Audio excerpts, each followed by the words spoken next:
Audio video clear আছে? Confirm করো তোমরা সবাই। অডিও ভিডিও সব ক্লিয়ার আছে?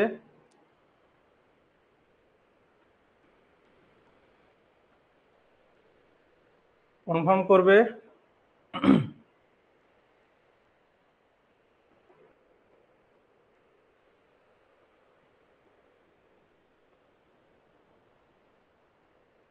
অডিও ভিডিও ক্লিয়ার আছে? কনফার্ম করবে।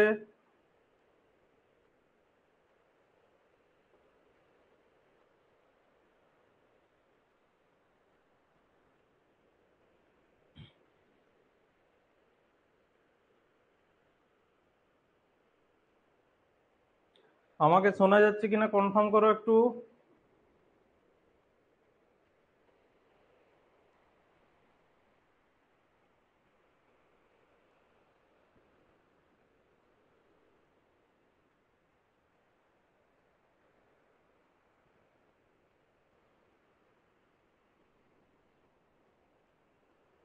চলো, গুড মর্নিং এভরিওয়ান।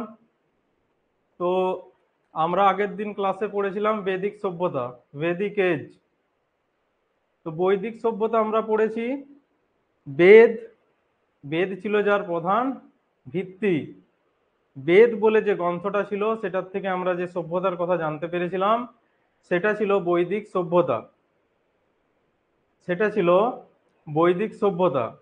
আর এই বৈদিক সভ্যতায় মানুষ যে ধরনের জীবনযাপন করত সেটা আমরা বলেছি। সমাজ ছিল পিতৃতান্ত্রিক, অর্থাৎ পিতা ছিল পরিবারের প্রধান।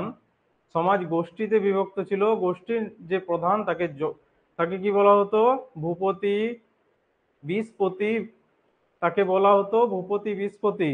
আর সেই গোষ্ঠীটার নাম ছিল জন বা বিশ।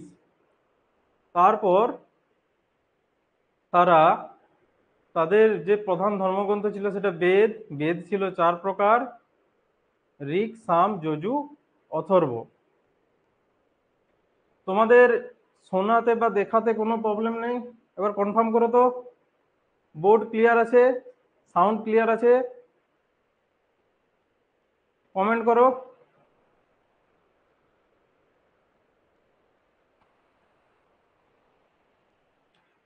ঠিক আছে, তাহলে আমরা বৈদিক সভ্যতা পড়েছিলাম।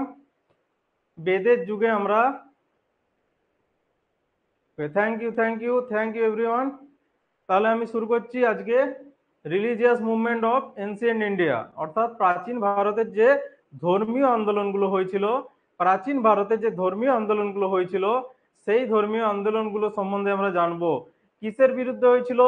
বৈদিক সভ্যতা, অর্থাৎ পরবর্তী বৈদিক যুগে সভ্যতার যে পরিবর্তন হয়েছিল। বর্ণপ্রথা এত উগ্র হয়ে গেছিল যে সমাজে ব্রাহ্মণ আর ক্ষত্রিয় বর্ণ ছাড়া অন্য বর্ণদের সম্মান সেরকম ছিল না।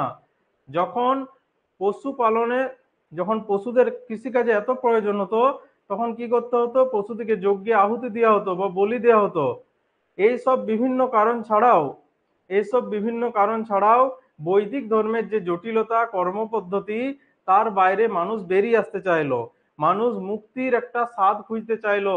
তখন ভারতে ভারতে তখন প্রায় খ্রিস্টপূর্ব 600 অর্থাৎ যীশু খ্রিস্টের জন্মের প্রায় 600 বছর আগে, খ্রিস্টপূর্ব 600 অর্থাৎ 600 বিসি, খ্রিস্টপূর্ব 600 অব্দে কি হলো, সমাজে একটা পরিবর্তন এলো। সমাজে একটা পরিবর্তন হলো, বৈদিক ধর্মের থেকে মানুষের ধ্যান অন্যান্য ধর্মের দিকে যেতে লাগলো, কারণ এদের কর্মপদ্ধতি জটিলতা, পুরোহিতদের প্রাধান্য, রাজাদের প্রাধান্য এত বেড়ে গিয়েছিল যে মানুষ নতুন কোনো ধর্মের খোঁজে বেরিয়ে পড়েছিল। তো যখন মানুষ নতুন কোন ধর্মের পথে বেরোলো, সেই সময়টা ছিল খ্রিস্টপূর্ব 6ষ্ঠ শতক অর্থাৎ 600 বিসি। তো বৈদিক ধর্মের বিরোধিতায় বা বেদের বিরোধিতায় কয়েকটি নতুন ধর্ম গড়ে উঠেছিল, কয়েকটি নতুন ধর্ম বেদের বিরোধিতায় গড়ে উঠেছিল। সেই ধর্মগুলো ছিল জৈন ধর্ম, বৌদ্ধ ধর্ম, আজীবিক ধর্ম। তাহলে কি কি ধর্ম ছিল আমাদের? বেদ বা হিন্দু ধর্মের বিরোধিতায় যে বৌদ্ধগুলো, যে অ্যাকচুয়ালি ওটা বৈদিক যুগ, তো বৈদিক যুগে বেদের বিরোধিতায় যেসব নতুন নতুন ধর্মগুলো এখানে উঠে এসেছিল, সেই ধর্মের মধ্যে একটা হচ্ছে জৈন ধর্ম, মহাবীর জৈনের প্রতিষ্ঠিত জৈন ধর্ম। বৌদ্ধ ধর্ম, গৌতম বুদ্ধ প্রতিষ্ঠিত বৌদ্ধ ধর্ম। আর আজীবিক ধর্ম, মাখলি গোসালা প্রতিষ্ঠিত আজীবিক ধর্ম। এই তিনটে ধর্মের কথা আমরা আজ পড়ব, বিশেষ করে জৈন ধর্ম ও বৌদ্ধ ধর্মের কথা আমরা পড়ব। এরপর আসছি, আজীবিক ধর্মের প্রতিষ্ঠাতা কে ছিলেন? মাখলি গোসালা। তোমাদের এই পয়েন্টটা মনে রাখতে হবে, এটাও এক্সামে পড়ে। আজীবিক ধর্মের কে প্রবর্তক আজীবিক ধর্মের? মাখলি গোসালা হলো আজীবিক ধর্মের প্রবর্তক। এরপর আমরা চলে আসবো জৈনিজম অর্থাৎ জৈন ধর্ম। আমরা জৈন ধর্মে প্রবেশ করব খ্রিস্টপূর্ব 6ষ্ঠ শতকে। বেদের বিরোধিতায় যে কয়েকটা ধর্ম প্রতিষ্ঠিত হয়েছিল, তার মধ্যে অন্যতম ধর্ম ছিল জৈন ধর্ম। এই জৈন ধর্ম মনে করা হয় যে ঋগ্বেদের সময় থেকে অস্তিত্বে ছিল, অর্থাৎ প্রায় 1500 বিসি, অর্থাৎ খ্রিস্টের জন্মের 1500-1400 বছর আগের থেকেই জৈন ধর্মের অস্তিত্ব ছিল, কিন্তু সেটা এতটা প্রকট ছিল না। মহাবীর জৈন যখন 24তম তীর্থঙ্কর হয়ে আসেন, তখন থেকে এই ধর্মের বিস্তার লাভ করতে শুরু করে। তো জৈন ধর্মের প্রচারকদের কি বলা হতো? তীর্থঙ্কর বলা হতো। জৈন ধর্মের যারা প্রচারক তাদেরকে কি বলা হতো? তীর্থঙ্কর। তো মহাবীর জৈন ছিলেন একজন তীর্থঙ্কর জৈন ধর্মের প্রচারক। মোট ছিলেন 24 জন তীর্থঙ্কর। তাহলে মোট কতজন জৈন ধর্মের তীর্থঙ্কর ছিলেন? 24 জন। এটা একটা কোশ্চেন পড়ে পরীক্ষায়, জৈন ধর্মে মোট কতজন তীর্থঙ্কর ছিলেন? প্রথম তীর্থঙ্কর ছিলেন ঋষভদেব, তাকে আদিনাথও বলা হতো। প্রথম যে তীর্থঙ্কর তিনি ছিলেন ঋষভদেব, যাকে বলা হতো আদিনাথ। ঠিক আছে, প্রথম তীর্থঙ্করের নাম কি? ঋষভদেব, যাকে আদিনাথ বলা হতো। সেই ছিল আদি, সেই ছিল প্রথম। 23তম তীর্থঙ্কর ছিলেন পার্শ্বনাথ। 23তম তীর্থঙ্কর ছিলেন পার্শ্বনাথ। 23তম তীর্থঙ্কর কে ছিলেন? পার্শ্বনাথ। আর ওই পার্শ্বনাথের চিহ্ন কি ছিল? সাপ। কি চিহ্ন ছিল? সার্পেন্ট, সাপ ছিল তার চিহ্ন। পার্শ্বনাথের যে চিহ্ন ছিল জৈন ধর্মের, ঋষভনাথের চিহ্ন ছিল পদ্মফুল। ঋষভদেবের চিহ্ন কি ছিল? পদ্মফুল বা লোটাস। পার্শ্বনাথের চিহ্ন ছিল সার্পেন্ট, অর্থাৎ সাপ ছিল তার চিহ্ন। এরপর আসছি আমাদের 24তম তীর্থঙ্কর যিনি ছিলেন, তিনি ছিলেন জৈন ধর্মের প্রকৃত প্রতিষ্ঠাতা। তার নাম আমরা জানি মহাবীর জৈন, যাকে কেবলিন বলা হতো। যার আরেকটা নাম ছিল কেবলিন বা আরিহান্ট। ঠিক আছে, আরিহান্ট বলা হতো, কেবলিন বলা হতো। আর জৈন ধর্মের একমাত্র মহিলা তীর্থঙ্কর ছিলেন মল্লিনাথ। এই কোশ্চেনটা অনেকবার এসেছে। জৈন ধর্মের একমাত্র মহিলা তীর্থঙ্কর কে ছিলেন? মল্লিনাথ। আর মহাবীর জৈন কততম তীর্থঙ্কর ছিলেন? 24তম। জৈন ধর্মের কতজন তীর্থঙ্কর? মোট 24 জন। আর তীর্থঙ্কর কাদের বলা হয়? যারা ছিল জৈন ধর্মের প্রচারক। যারা ছিল জৈন ধর্মের প্রচারক। উজ্জ্বল কি আটকে গেল? কমেন্ট করো। সাউন্ডে প্রবলেম হচ্ছে কোনো? কমেন্ট করো।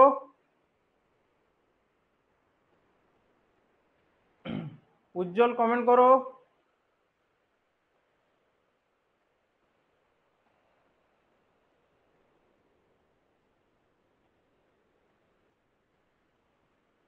কমেন্ট করো।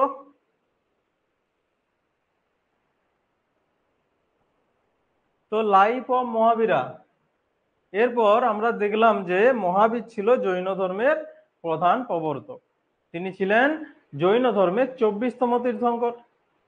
24তম তীর্থঙ্কর। প্রথম তীর্থঙ্কর কে ছিলেন? ঋষভদেব বা আদিনাথ। 23তম কে ছিলেন পার্শ্বনাথ। আর 24তম ছিলেন আমাদের বর্ধমান মহাবীরা। বর্ধমান মহাবীরা বা মহাবীর। তো আমাদের মহাবীরের আমরা জীবন কাহিনী পড়ব। কে ছিলেন, কোথায় জন্মগ্রহণ করেছিলেন, এসব কথা আমরা জানবো।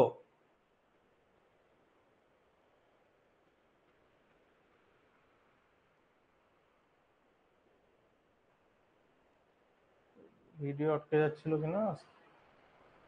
তোমাদের কোনো প্রবলেম হচ্ছে শুনতে? সাউন্ডে কোনো প্রবলেম আছে? উজ্জ্বল মাঝি ছাড়া আর কারো সাউন্ডে প্রবলেম আছে? কমেন্ট করো। কমেন্ট করো।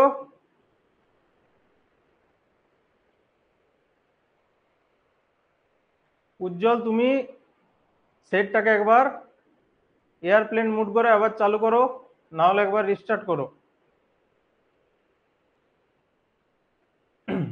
এরপর মহাবীরের জীবন কাহিনী আমরা পড়বো। মহাবীরের, তো মহাবীর কে ছিলেন? পুরো নাম ছিল বর্ধমান মহাবীর। বর্ধমান মহাবীর ওয়াজ বর্ন ইন কুন্দগ্রাম। কোথায় জন্মেছিলেন? কুন্দগ্রাম। বৈশালীর একটা নগর ছিল, সেই বৈশালীর কাছে কুন্দ্রগ্রাম বলে একটা অঞ্চল ছিল, সেখানে তিনি 540 খ্রিস্টপূর্বাব্দে জন্মগ্রহণ করেছিলেন। 540 খ্রিস্টপূর্বাব্দে তিনি জন্মগ্রহণ করেছিলেন। এই সালটা ইম্পর্টেন্স না, এই সালটা এতটা ইম্পর্টেন্স না। ইম্পর্টেন্ট কোনটা? ইম্পর্টেন্ট আছে কুন্দগ্রামে তিনি জন্মগ্রহণ করেছিলেন। ঠিক আছে। His father was Siddhartha. তার বাবা কে ছিলেন? সিদ্ধার্থ। মা কে ছিলেন ত্রিশলা দেবী, যিনি ছিলেন লিচ্ছবি বংশের। মা কে ছিলেন ত্রিশলা দেবী। মা ছিলেন ত্রিশলা দেবী, তিনি ছিলেন লিচ্ছবি বংশের একজন প্রিন্সেস, একজন রাজকুমারী, যার সঙ্গে মগধের যোগাযোগ ছিল। ঠিক আছে। মগধের রাজার সাথেও লিচ্ছবি বংশের, অর্থাৎ ওর দিদির বিয়ে হয়েছিল। তো এগুলো হচ্ছে গল্প। তোমাদেরকে যেটা জানতে হবে, বাবা ছিল সিদ্ধার্থ, মা ছিলেন ত্রিশলা দেবী, আর যার সাথে বিয়ে হয়েছিল তার ওয়াইফ ছিলেন যশোদা। যশোদা ছিলেন জৈন মহাবীর জৈনের ওয়াইফ। তার একজন মেয়ে ছিল, মেয়ের নাম ছিল অঞ্জা। অঞ্জা ছিল তার মেয়ের নাম। আর তার মেয়ের সঙ্গে বিয়ে হয়েছিল কার? সন ইন ল ওয়াজ জামেলি। এই জামেলি নামটা খুব ইম্পর্ট্যান্ট, কারণ জৈন ধর্মের বা মহাবীর জৈনের কাছে যিনি প্রথম শিষ্য হয়েছিলেন, তিনি ছিলেন তার জামাই জামেলি। তিনি ছিলেন তার সন ইন ল জামেলি। তো জামেলিটা ইম্পর্ট্যান্ট এখানে। তিনি 30 বছর বয়সে গৃহত্যাগ করে সন্ন্যাসী হন। 42 বছর বয়সে জম্বিকা গাম বা জম্বিকা গাম নামে একটা অঞ্চলে, রিজু পালিকা একটা নদী, তার তীরে, রিজু পালিকা নদীর তীরে, এটা পড়ে কোন নদীর তীরে? রিজু পালিকা নদীর তীরে শাল গাছের তলে। তাহলে তিনি 42 বছর বয়সে, 30 বছর বয়সে তিনি গৃহত্যাগ করেন, ঘর ছেড়ে দিলেন। কিসের আশায়? জ্ঞানের আশায়। তারপর তিনি 42 বছর বয়স যখন হলো, তার 12 বছর পেরিয়ে তিনি কি হলেন? তিনি কেবলিন হলেন। কোথায়? রিজু পালিকা নদীর তীরে জম্বিকা গ্রামে তিনি হলেন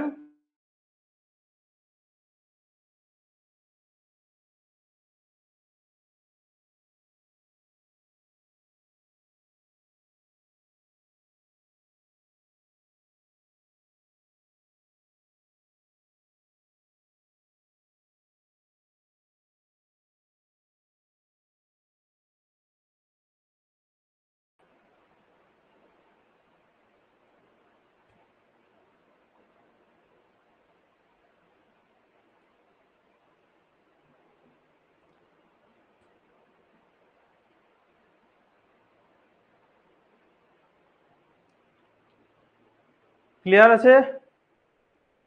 ভিডিও ক্লিয়ার আছে? অডিও ক্লিয়ার আছে? ক্লিয়ার আছে সব? কনফার্ম করো।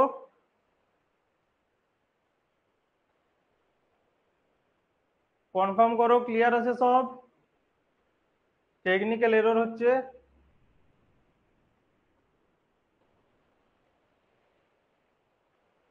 কি অসুবিধা হচ্ছে? সাউন্ডে কোনো প্রবলেম হচ্ছে?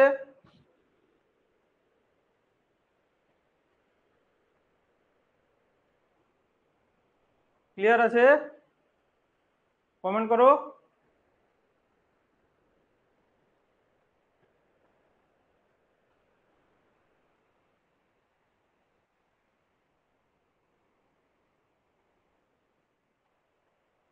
নেট প্রবলেম হচ্ছে, ইন্টারনেট ইস্যু আছে, কিংবা কোনো টেকনিক্যাল এরর আছে?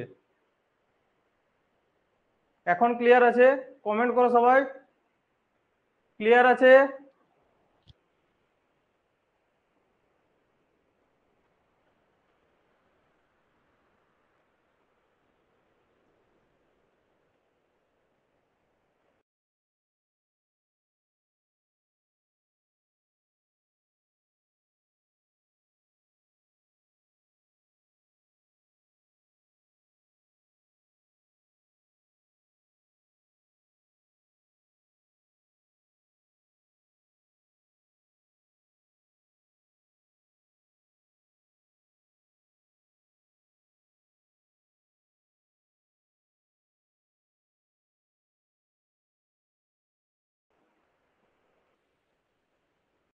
অডিও ভিডিও ক্লিয়ার আছে?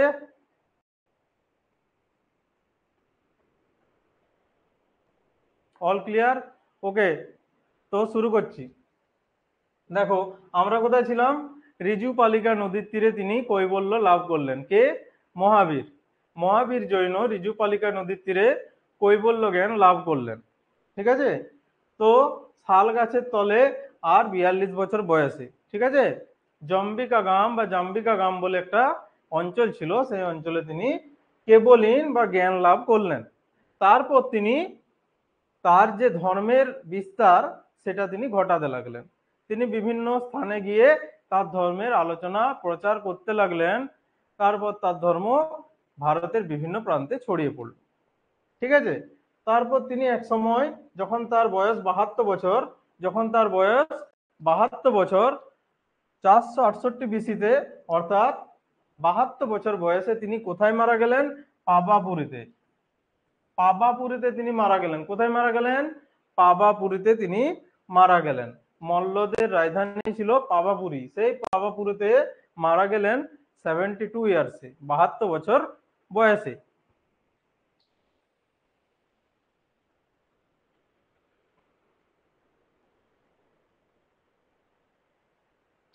Teaching of Jainism.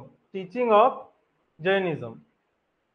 এরপর জৈন ধর্মে কি কি শিক্ষা দেয়া আছে? যে যারা ছিলেন তীর্থঙ্কর, যারা ছিলেন জৈন ধর্মের তীর্থঙ্কর, তারা জৈন ধর্মে কি কি শিক্ষা দিয়েছেন?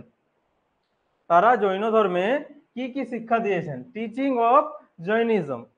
তাহলে জৈন ধর্মের প্রধান শিক্ষা কি ছিল?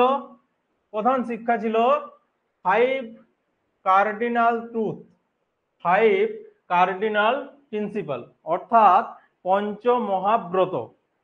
পঞ্চমহাব্রত। ভিডিওটা পজ হয়ে গেছে। পঞ্চমহাব্রত। তাহলে 5 কার্ডিনাল প্রিন্সিপাল, পঞ্চমহাব্রত কারা দিয়েছিলেন? জৈন ধর্মরা। পঞ্চমহাব্রত কারা দিয়েছিলেন? জৈন ধর্মের প্রচারকরা, অর্থাৎ তীর্থঙ্কর। জৈন ধর্মের প্রচারকদের কি বলা হতো? তীর্থঙ্কর। তারা বলেছিলেন যে অহিংসা, অহিংসা বা অহিংসা, অর্থাৎ নন ইনজুরি।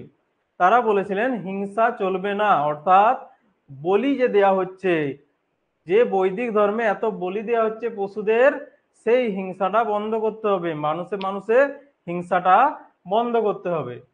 সত্য, অর্থাৎ নন লাইং, সত্য বলতে হবে। জৈন ধর্মে বলল যারা আমাদের শিষ্য হবে তাদেরকে অহিংসা আর সত্য নিয়ে চলতে হবে। সত্য বলতে হবে, অর্থাৎ গান্ধীজি যেটা বলেছিলেন। ঠিক আছে। তারপর আস্তে আস্তে অর্থাৎ নন স্টিলিং, চুরি করা চলবে না। জৈন ধর্মে যদি দীক্ষা নেয় তাকে চুরি করা চলবে না। অপরিগ্রহ অর্থাৎ নন পসেশন, ব্যভিচার করা চলবে না, কোনো ঠকানো ঠক চুরি করা চলবে না। আর ব্রহ্মচর্য সেলিবেসি অর্থাৎ নিজেকে ঈশ্বরের প্রতি সমর্পণ করতে হবে, ব্রহ্মচর্য পালন করতে হবে। এই চারটা যে প্রথা, এই চারটা যে চতুর আর্য সত্য, এই চারটাকে বলা হয় আর্য সত্য বা চতুর আর্য সত্য। এই চারটাকে কি বলা হয়? আর্য সত্য। চারটাকে কি বলা হয়? আর্য সত্য। আর এই চারটা আর্য সত্য কে ধারণা দিয়েছিলেন? পার্শ্বনাথ। এই চারটা আর্য সত্যের কে ধারণা দিয়েছিলেন? পার্শ্বনাথ। পার্শ্বনাথ এই চতুরার্য সত্যের ধারণা দিয়েছিলেন। তারপর মহাবীর জৈন যাকে প্রকৃত প্রতিষ্ঠাতা বলা হয়, তিনি অ্যাড করেছিলেন, তিনি যেটা যুক্ত করেছিলেন সেটার নাম ছিল ব্রহ্মচর্য। এটাকে যুক্ত করেছিলেন মহাবীর। মহাবীর এটাকে যুক্ত করেছিলেন। তারপর হয়েছিল এটা পঞ্চ মহাব্রত। প্রথমে কি ছিল? আর্য সত্য, পরে এটার সঙ্গে মহাবীর যোগ করলেন ব্রহ্মচর্য, তারপর সেটা হলো কি পঞ্চ মহাব্রত বা ফাইভ কার্ডিনাল ট্রুথ। এরপর first four principal were given by Parshvanath, তো আমি আগেই বললাম, and the fifth was added by Mahavira. তো মহাবীর পঞ্চ মহাব্রতটা যুক্ত করলো কি নামে? ব্রহ্মচর্য নামে। আগে ছিল আর্য সত্য।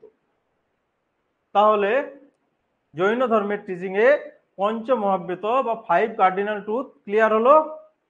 এরপর আমরা যাব থ্রি রত্নাস অর্থাৎ ত্রিরত্ন। জৈন ধর্ম এবং বৌদ্ধ ধর্মে ত্রিরত্নের অস্তিত্ব ছিল। জৈন ধর্ম এবং বৌদ্ধ ধর্মে ত্রিরত্নের অস্তিত্ব ছিল। ত্রিরত্ন বলতে বোঝানো হয়, জৈন ধর্মে ত্রিরত্নের বলতে রাইট ফেথ অর্থাৎ সম্যক বিশ্বাস, সৎ একটা বিশ্বাস নিয়ে চলতে হবে। সম্যক জ্ঞান অর্থাৎ রাইট নলেজ, জ্ঞানটা সৎ থাকতে হবে, জ্ঞানের প্রতি সৎ থাকতে হবে। সম্যক কর্ম, কাজের প্রতি সৎ থাকতে হবে। রাইট অ্যাকশন, কাজের প্রতি সৎ থাকতে হবে। তো কি কি ছিল ত্রিরত্ন? সৎ বিশ্বাস, সৎ জ্ঞান, সৎ কাজ। সৎ বিশ্বাস, সৎ জ্ঞান আর সৎ কাজ ছিল জৈন ধর্মের ত্রিরত্ন। জৈন ধর্মের ত্রিরত্ন জৈন ধর্মের ত্রিরত্ন কি ছিল? সৎ জ্ঞান, সৎ বিশ্বাস আর সৎ কাজ। এরপর আমরা জৈন ধর্মের ভাগ দেখব। তার আগে যখন মগধে যখন চন্দ্রগুপ্ত মৌর্য রাজা ছিলেন, তখন তিনি জৈন ধর্ম গ্রহণ করেন। শেষ বয়সে তিনি জৈন ধর্ম গ্রহণ করেন। গ্রহণ করে তিনি কি করেন? তিনি তার একজন অ্যাসিস্ট্যান্ট, নাম ছিল ভদ্রবাহুকে নিয়ে কর্ণাটক চলে যান। শ্রবণ বেলগোলা বলে একটা জায়গা আছে, সেখানে তিনি চলে যান তপস্যা করার জন্য। সেখানে তিনি অনাহারে বা না খেয়ে নিজের জীবন শেষ করেন। সেই সময় মগধে স্থূলভদ্র নামে একজন ব্যক্তি ছিলেন, যিনিও ছিলেন জৈন ধর্মের প্রবর্তক। তিনি কি করেছিলেন? তিনি জৈন ধর্মে কিছু নিয়ম শুরু করেছিলেন। সেই নিয়মে বলা হতো যারা জৈন ধর্ম পালন করবে তারা সাদা বস্ত্র পরবে। তো সেই স্থূলভদ্রের যারা নেতৃত্বে ছিলেন, যে শিষ্যরা, তাদেরকে বলা হতো শ্বেতাম্বর। ভদ্রবাহু যখন কর্ণাটক যান, তিনি তখন কতগুলি নিয়ম তৈরি করেন, আর সেই নিয়মে বলেন যে যারা তাদের শিষ্য তাদেরকে উলঙ্গ থাকতে হবে, তারপর তারা জৈন ধর্ম পালন করবেন। তো তারা ছিল দিগম্বর। ভদ্রবাহুর নেতৃত্বে তারা ছিলেন দিগম্বর। আর স্থূলভদ্রের নেতৃত্বে সাদা ড্রেস যারা পরতেন, সাদা পোশাক যারা পরতেন, তাদেরকে বলা হতো শ্বেতাম্বর। সম্রাট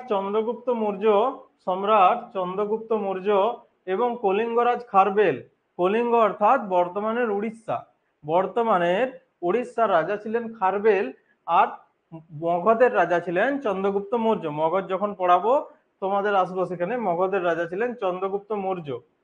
এই ধর্মের পৃষ্ঠপোষক ছিলেন, অর্থাৎ জৈন ধর্ম গ্রহণ করেছিলেন। জৈন ধর্মের ঋষভদেবের চিহ্ন ছিল ষাঁড়, পার্শ্বনাথের সাপ, আর মহাবীরের সিংহ। ঋষভদেবের চিহ্ন ছিল ষাঁড়। আচ্ছা, আগে আমি বলেছি পদ্মটা ওখানে না, পদ্মটা বৌদ্ধ ধর্মে যাবে। ঋষভদেবের ষাঁড় ছিল, মনে রাখবে। ঋষভদেবের চিহ্ন ছিল ষাঁড়, পার্শ্বনাথের চিহ্ন ছিল সাপ, আর মহাবীরের সিংহ। তো এই চিহ্নগুলা, মহাবীরের চিহ্নটা মনে রাখবে বেশি করে, সিংহ। মহাবীরের চিহ্ন ছিল সিংহ, ঠিক আছে। পার্শ্বনাথের চিহ্ন মাঝে মাঝে পড়ে, তো মনে রাখবে সাপ। তো এটা ছিল জৈন ধর্মের কিছু ইতিহাস। জৈন ধর্মের ইতিহাস আমরা জানি কোথা থেকে? আমি আগেই বলেছি ইতিহাস জানার কয়েকটা উপাদান আছে। ইতিহাস জানার উপাদান কি? প্রি হিস্ট্রিক পিরিয়ড, অর্থাৎ যেখানে মানুষ লিখতে জানতো না, সেইখানে ইতিহাস জানার উপাদান ছিল আর্কিওলজিক্যাল এভিডেন্স। যে প্রত্নতাত্ত্বিক উপাদান পেয়েছি তার ভিত্তিতে আমরা জেনেছি। প্রোটো হিস্ট্রিক পিরিয়ডে যেখানে লেখা ছিল, সিন্ধু সভ্যতার মানুষ লিখতে জানতো, তাদের লিপি কি ছিল? পিক্টোগ্রাফিক, অর্থাৎ চিত্রলিপি। তারা বস্ত্রভেদন স্টাইল, অর্থাৎ ডান থেকে বাম দিক ও বাম থেকে ডান দিকে লিখেছিল, কিন্তু আমরা আজ পর্যন্ত সেটার পাঠোদ্ধার করতে পারিনি। তো সেই সময়টা ছিল প্রোটো হিস্ট্রিক পিরিয়ড, অর্থাৎ প্রায় ঐতিহাসিক যুগ। তো তখন সাহিত্য ছিল কিন্তু আমরা পড়তে পারিনি। কিন্তু হিস্টোরিক্যাল এজ বা হিস্টোরিক পিরিয়ড কোনটা? যখন সাহিত্য আছে আমরা সেখানে পড়তেও পাচ্ছি, আর সাহিত্য থেকে আমরা সেই জ্ঞানগুলো পাচ্ছি, নলেজগুলো পাচ্ছি। আমরা জৈন ধর্ম সম্বন্ধে এত কিছু জানতে পারছি সেই সাহিত্যগুলো থেকে, যে সাহিত্যগুলো একটা সময়ে জৈন ধর্মে লেখা হয়েছিল। তো আমরা দেখবো Jain literature was written in Prakrit language. এটা ইম্পর্টেন্ট। জৈন ধর্মের যেসব সাহিত্য ছিল সেটা কোন ভাষায় লেখা হতো? প্রাকৃত বা অর্ধ মাগধী। প্রাকৃত বা অর্ধ মাগধী ভাষায় লেখা হতো জৈন ধর্মের যেসব সাহিত্যগুলো ছিল। জৈন ধর্মের যেসব সাহিত্যগুলো ছিল সেগুলো কিসে লেখা হতো? প্রাকৃত ভাষায় লেখা হতো। মনে রাখবে, জৈন ধর্মের সাহিত্য লেখা হতো প্রাকৃত ভাষায়। জৈন ধর্মের প্রধান একটা গ্রন্থ ছিল দ্বাদশ অঙ্গ। দ্বাদশ অঙ্গ, তার কিছু ভাগ ছিল দ্বাদশ অঙ্গে, আবার দ্বাদশ উপাঙ্গ বলে আরো কিছু কিছু বই ছিল। তো তোমাদের মনে রাখতে হবে দ্বাদশ অঙ্গ হচ্ছে জৈন ধর্মের একটা বই। জৈন ধর্মের একটা বই। জৈন ধর্মের আরেকটা গুরুত্বপূর্ণ বই যেটা পড়ে, যে কল্পসূত্র কার লেখা?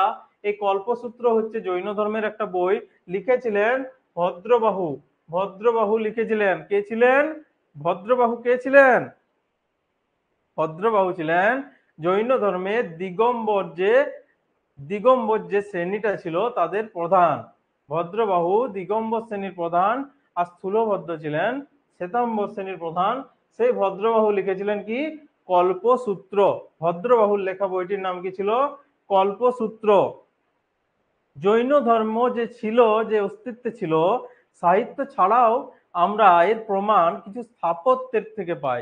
সেই সময়ে বানানো শাসকদের কিছু স্থাপত্য, সেখানে জৈন ধর্মের কিছু মূর্তি থেকে আমরা জানতে পারি। তো সেই স্থাপত্যগুলো কি কি ছিল? হাতি গুম্ফা। হাতি গুম্ফা অর্থাৎ হাতির গুহা কোথায় আছে? উদয়পুরে। কোথাকার উদয়পুর? উড়িষ্যার।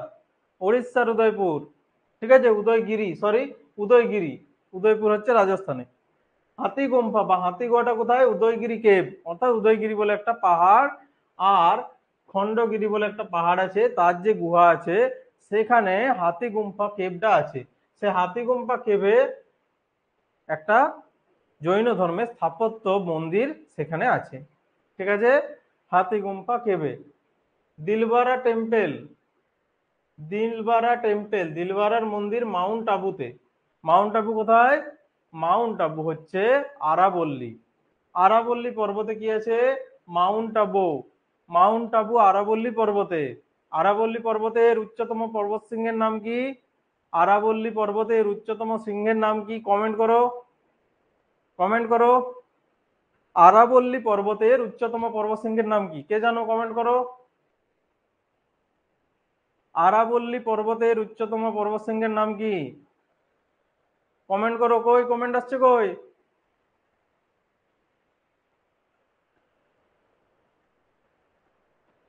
আরাবল্লী পর্বতের উচ্চতম পর্বতশৃঙ্গের নাম কি? কমেন্ট করো।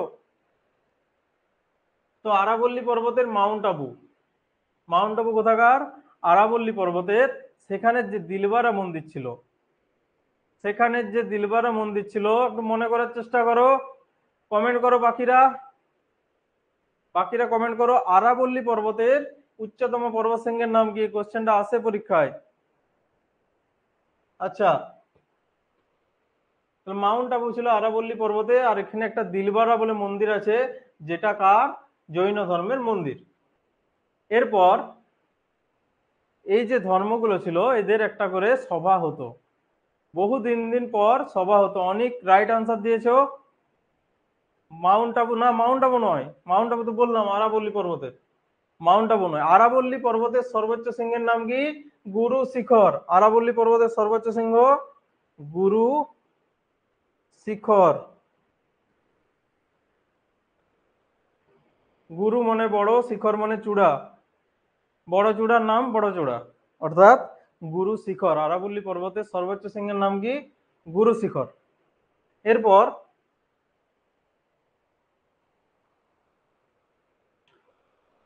এরপর আমরা যাব জিনা কাউন্সিল।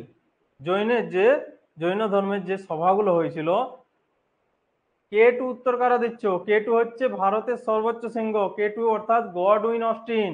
গডউইন অস্টিন হচ্ছে ভারতের অফিসিয়াল সর্বোচ্চ পর্বত শৃঙ্গ, ঠিক আছে, যেটা হিমালয়ে অবস্থিত হয় না। সেটা কোন পর্বতে অবস্থান করে? কারাকোরাম পর্বতে। কারাকোরাম পর্বতের কে টু হচ্ছে ভারতের সর্বোচ্চ পর্বত শৃঙ্গ, ঠিক আছে। এটা পরীক্ষায় যদি পড়ে, তোমরা কে টু আনসার দিবে, ভারতের সর্বোচ্চ পর্বত শৃঙ্গের নাম কি। যদি বলে হিমালয়ে অবস্থিত ভারতের সর্বোচ্চ পর্বত শৃঙ্গের নাম কি, তাহলে হবে কাঞ্চনজঙ্ঘা। কাঞ্চনজঙ্ঘা হিমালয়ে অবস্থিত ভারতের সর্বোচ্চ পর্বতশৃঙ্গ। কিন্তু ভারতের সবচেয়ে বড় পর্বতশৃঙ্গের নাম কি? কে টু বা গডউইন অস্টিন। যদিও সেটা পিওকে অর্থাৎ পাক অকুপাইড কাশ্মীরে অবস্থিত, যেটা ভারতের সীমানার মধ্যে পড়ে না এখন, তবুও ভারত অফিসিয়ালি পিওকে নিজেদের মানে, তাই সেটা কে টুটাই আমাদের এখন অফিসিয়ালি পর্বত শিখর। The first Jina council was held at Pataliputra. পাটলিপুত্রতে, Pataliputra যে শহর ছিল, মগধের রাজধানী ছিল পাটলিপুত্র। সেখানে স্থূলভদ্র অর্থাৎ বলেছিলাম শ্বেতাম্বর গোষ্ঠীর নেতা স্থূলভদ্রর নেতৃত্বে 300 বিসিতে অর্থাৎ 300 খ্রিস্টপূর্বাব্দে, এগিয়ে আসছে সময় 300 খ্রিস্টপূর্বাব্দ এগিয়ে এগিয়ে এসে যখন 1 খ্রিস্টপূর্বাব্দ হবে, 1 খ্রিস্টপূর্বাব্দের পরের সাল শুরু হয়ে যাবে 1 খ্রিস্টাব্দ, অর্থাৎ যীশু খ্রিস্টের জন্ম হবে। 300 খ্রিস্টপূর্বাব্দ 299, 298 এভাবে কমে কমে যাবে, ঠিক আছে। কমে কমে গিয়ে যখন 1 হবে, তারপর থেকে 1, 2, 3, 4, অর্থাৎ খ্রিস্টাব্দ আর খ্রিস্টপূর্ব কি এটা তোমাদের বলে রাখি। খ্রিস্টপূর্ব কেমন হয়? বিসিই, এটা ধরো শুরু হলো 3, 2, 1, এখানে আবার শুরু হলো কি খ্রিস্টানেরা, অর্থাৎ সি। সি শুরু হলে কি হবে? 1, 2, 3। বিসি তে কি হয়? পিছিয়ে আসে। আর সি অর্থাৎ খ্রিস্টানেরাতে কি হয়? এগিয়ে যায়। 1 খ্রিস্টাব্দ, 2 খ্রিস্টাব্দ, 3 খ্রিস্টাব্দ। এদিকে কি হবে? এদিকে আগে এদিকটা হবে, 3 খ্রিস্টাব্দের পর আসবে 2 খ্রিস্টাব্দ, তারপর আসবে 1 খ্রিস্টাব্দ। এভাবে বিসি থেকে সিই তে ট্রান্সফার হয়েছে, ঠিক আছে। এভাবে সময়টাকে বিসি থেকে সিএ তে ট্রান্সফার করা হয়েছে। তো এরপর আমরা দেখছি যে 300, টাইমটা মনে রাখার দরকার নেই, মনে রাখবে পাটলিপুত্রতে প্রথম জৈন কাউন্সিল হয়েছিল। কে নেতা ছিল? নেতা ছিল স্থূলভদ্র, শ্বেতাম্বর গোষ্ঠীর নেতা স্থূলভদ্র ছিল সেখানে নেতা। সেকেন্ড জৈন কাউন্সিল হয়েছিল কোথায়? বলভি, গুজরাটের বলভিতে। বলভি ইউনিভার্সিটি ছিল, সেই বলভিতে হয়েছিল সেকেন্ড জৈন কাউন্সিল ক্ষমা শ্রবণের নেতৃত্বে 512 এডি। মানে এডি মানে কি? এডি মানে খ্রিস্টাব্দ, অর্থাৎ 300 আর 500 কত হয়? 5 আর 3 812 বছর পর হয়েছিল। 300 বছর ওই দিকটা পাবো, আর 1 থেকে 512 ওই দিকটা পাবো। 812 বছর পর আবার একটা কাউন্সিল, আবার একটা সভা, জৈন ধর্মে হয়েছিল। তো দুটো হলো, একটা হলো পাটলিপুত্রে স্থূলভদ্রের নেতৃত্বে, আর একটা হলো বলবিতে ক্ষমাশবনের নেতৃত্বে। দুটো কাউন্সিল জৈন ধর্মে হলো। তো জৈন ধর্মে এতদূর আমরা এগুলো জানলাম, জৈন ধর্মে এতদূর আমরা এগুলো জানলাম। এরপর আমাদের শুরু হবে বৌদ্ধ ধর্ম। এরপর আমাদের শুরু হবে বৌদ্ধ ধর্ম। জৈন ধর্ম যারা প্রচার করত তাদেরকে বলা হতো তীর্থঙ্কর। জৈন ধর্ম যারা প্রচার করত তাদেরকে বলা হতো তীর্থঙ্কর। জৈন ধর্মে 24 জন তীর্থঙ্কর ছিলেন। জৈন ধর্মে 24 জন তীর্থঙ্কর ছিলেন। প্রথম তীর্থঙ্কর ছিলেন আদিনাথ বা ঋষভদেব। আদিনাথ বা ঋষভদেব, তার চিহ্ন ছিল ষাঁড়। দ্বিতীয় যিনি তীর্থঙ্কর ছিলেন তার নাম কে ছিলেন, দ্বিতীয় না, আমাদের মনে রাখতে হবে 23তম। 23তম তীর্থঙ্করের নাম ছিল, কি নাম ছিল? পার্শ্বনাথ। 23তম তীর্থঙ্করের নাম ছিল পার্শ্বনাথ, যার চিহ্ন ছিল সাপ। আর 24তম অর্থাৎ শেষ তীর্থঙ্কর ছিলেন আমাদের মহাবীর জৈন, যার চিহ্ন ছিল সিংহ। মহাবীর জৈন ছিলেন জৈন ধর্মের, মহাবীর জৈন ছিলেন জৈন ধর্মের প্রধান প্রচারক। মহাবীর জৈন ছিলেন জৈন ধর্মের প্রধান প্রচারক। পার্শ্বনাথের চিহ্ন ছিল সাপ, ঋষভদেবের চিহ্ন ছিল ষাঁড়, আর মহাবীরের চিহ্ন ছিল সিংহ। তো মহাবীর জৈন ধর্মের প্রচার করলেন।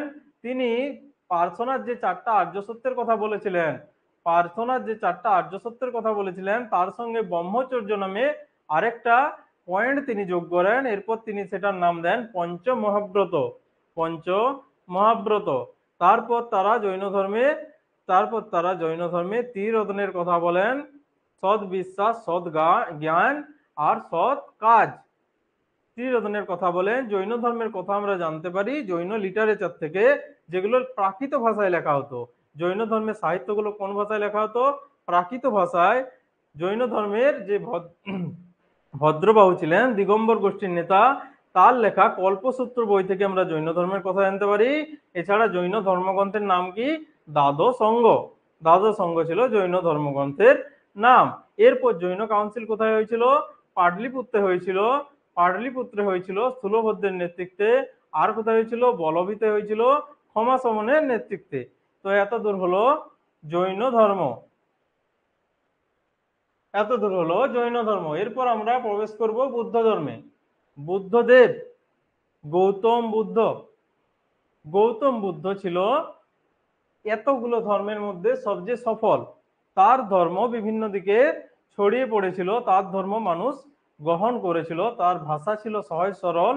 তিনি পালি ভাষায় তার ধর্ম প্রচার করতেন। পালি ভাষা অর্থাৎ লোকাল ল্যাঙ্গুয়েজে তিনি তার ধর্ম প্রচার করতেন। বেদের বিরোধিতায় তিনিও বেদের বিরোধিতায় তিনিও একটা নতুন ধর্ম শুরু করেন, যে ধর্মটা তার নাম অনুসারী হয়েছিল বৌদ্ধ ধর্ম। এই বৌদ্ধ ধর্মকে প্রতিষ্ঠা করেছিলেন গৌতম বুদ্ধ। Founded by Gautama Buddha. বৌদ্ধ ধর্মকে কে ফাউন্ড করেছিল?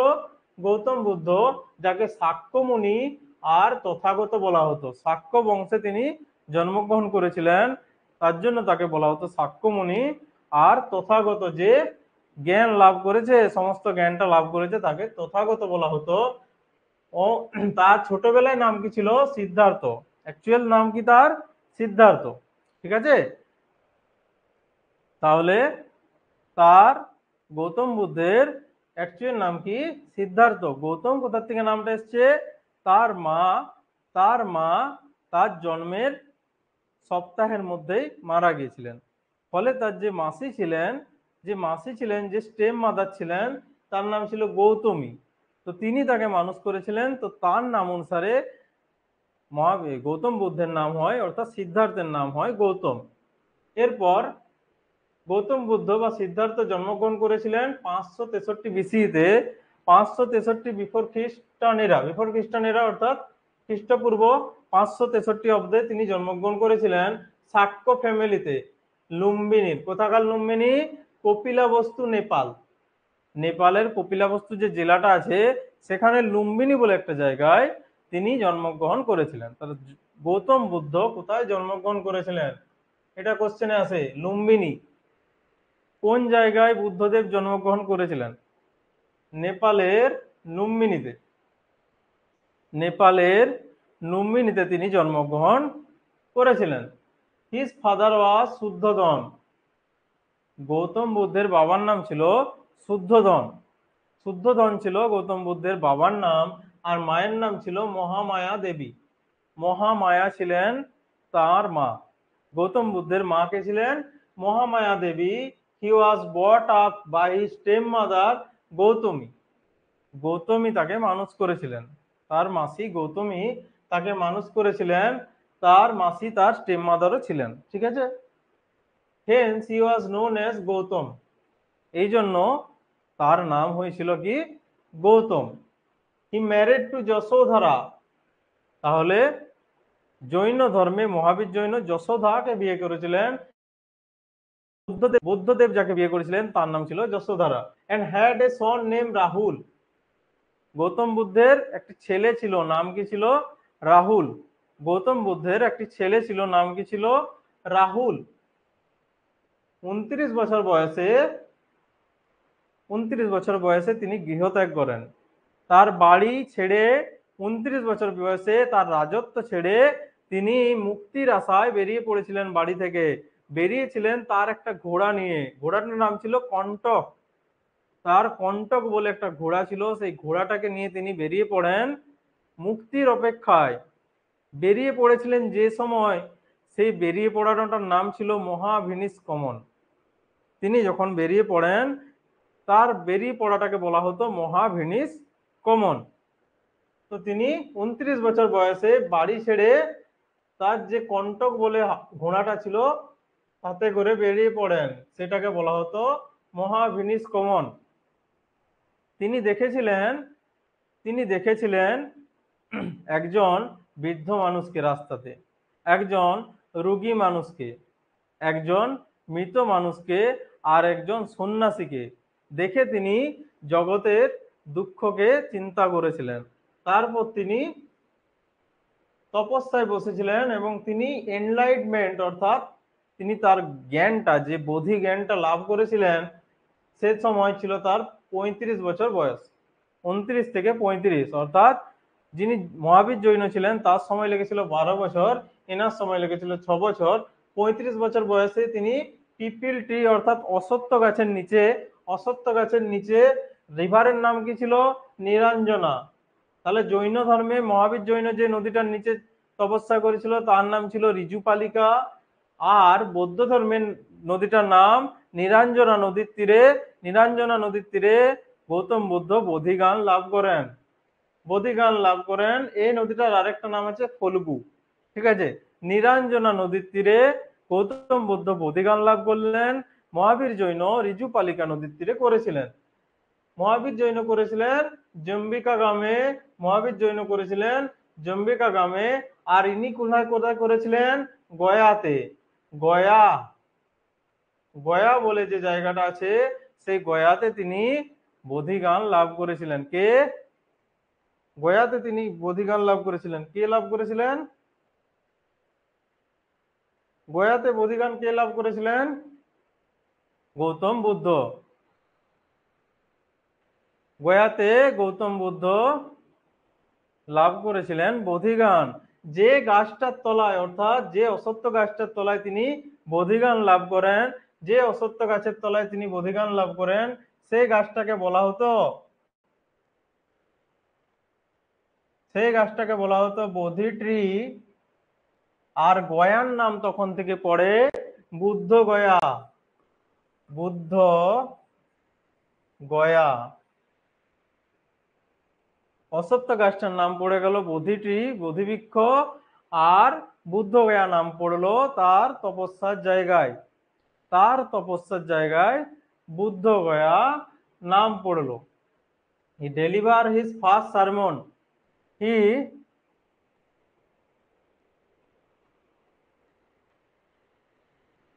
ক্লাসের লেখাগুলো পিডিএফ এ দেখবো আমি দাদার সঙ্গে কথা বলে, টেকনিক্যাল বিষয়গুলো আমি জানি না, দেখবো দাদার সঙ্গে কথা বলে যদি অ্যাড করা যায়। না হলে তো তোমাদের রেকর্ডেড ক্লাস থাকছে, তোমরা একবার দেখে নেবে, প্রবলেম হবে না কোনো। তাহলে তার যে স্পিচটা, তিনি তার প্রথম যে জ্ঞানটা লাভ করলেন সেটাকে ছড়াতে হবে। তার জন্য প্রথম তিনি জ্ঞানটা চারিদিকে ছড়াতে লাগলেন। তো যখন তিনি এই প্রথম ছড়ালেন জ্ঞানটা, ফার্স্ট সারমন টু হিজ 5 ডিসিপল, তার 5জন শিষ্যের কাছে ছড়ালেন। সেই 5জন শিষ্যের কাছে কোথায়? জায়গাটা সারনাথ। সারনাথ বলে একটা অঞ্চল আছে।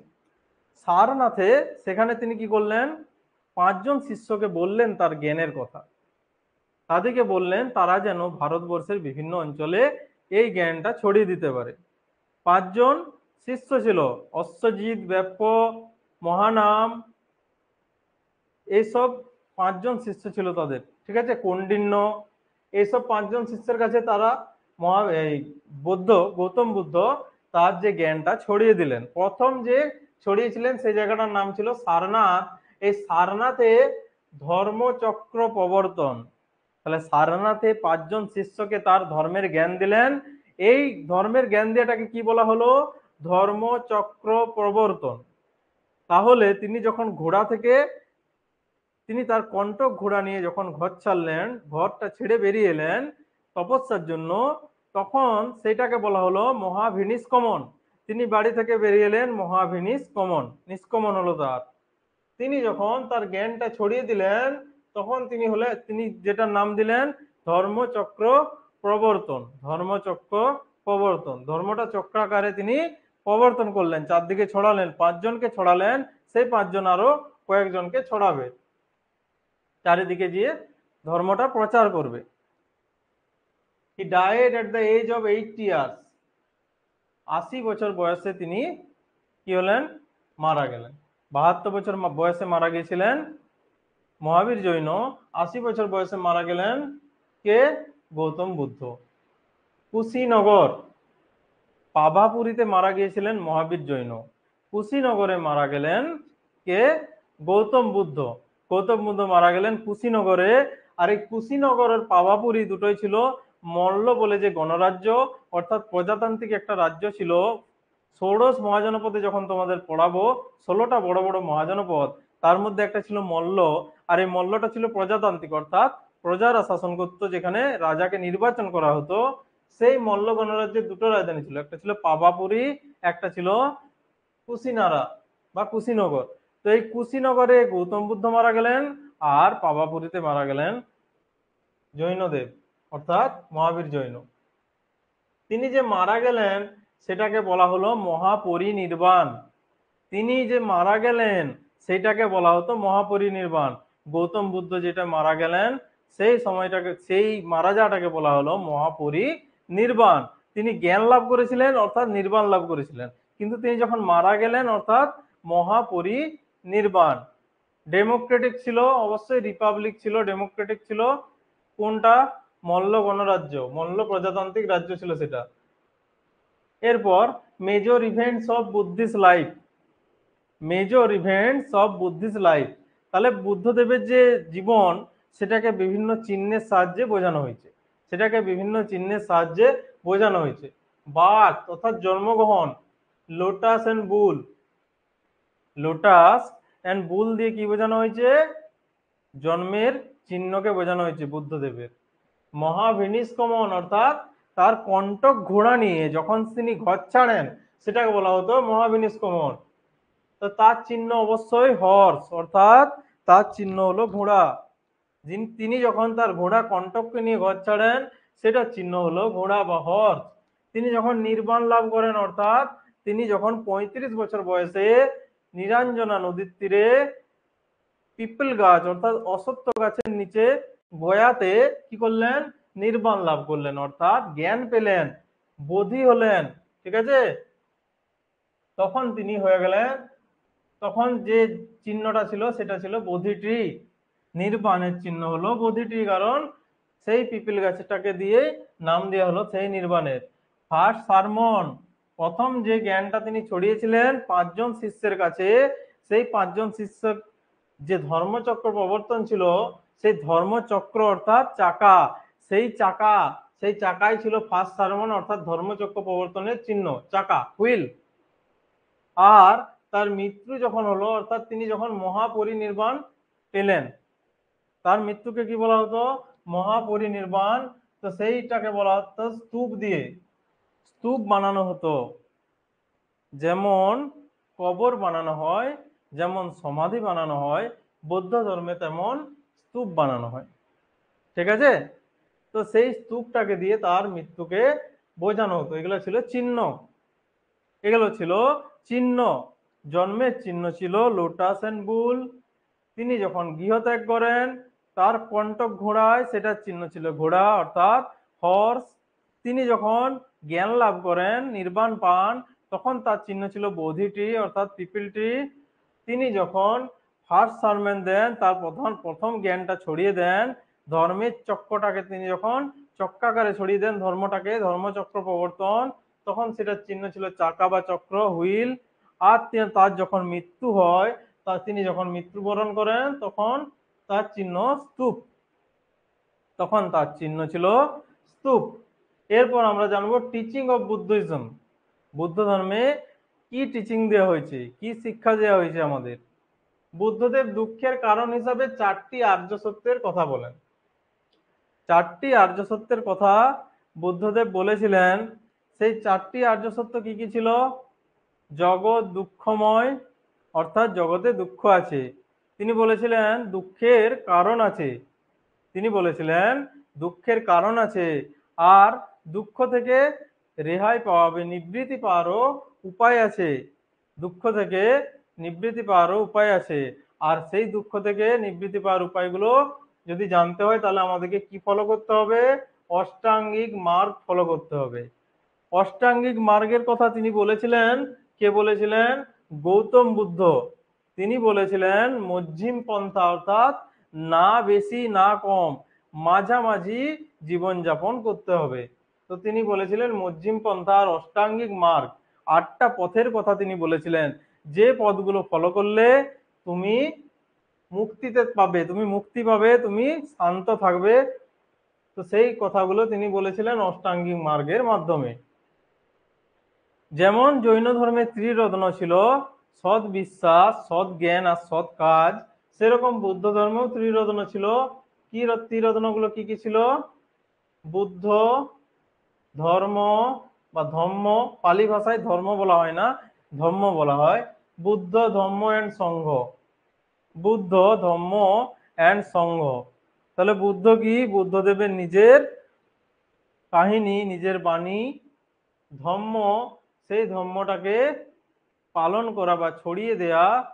আর সংঘ অর্থাৎ তাদের যে সন্ন্যাসীরা ছিল, বৌদ্ধ ভিক্ষুরা ছিল, তাদের নিয়মাবলী, রীতিনীতির কথা এই সংঘতে লেখা ছিল। এরপর বুদ্ধিস্ট লিটারেচার। বুদ্ধ ধর্মে কি কি গ্রন্থ ছিল?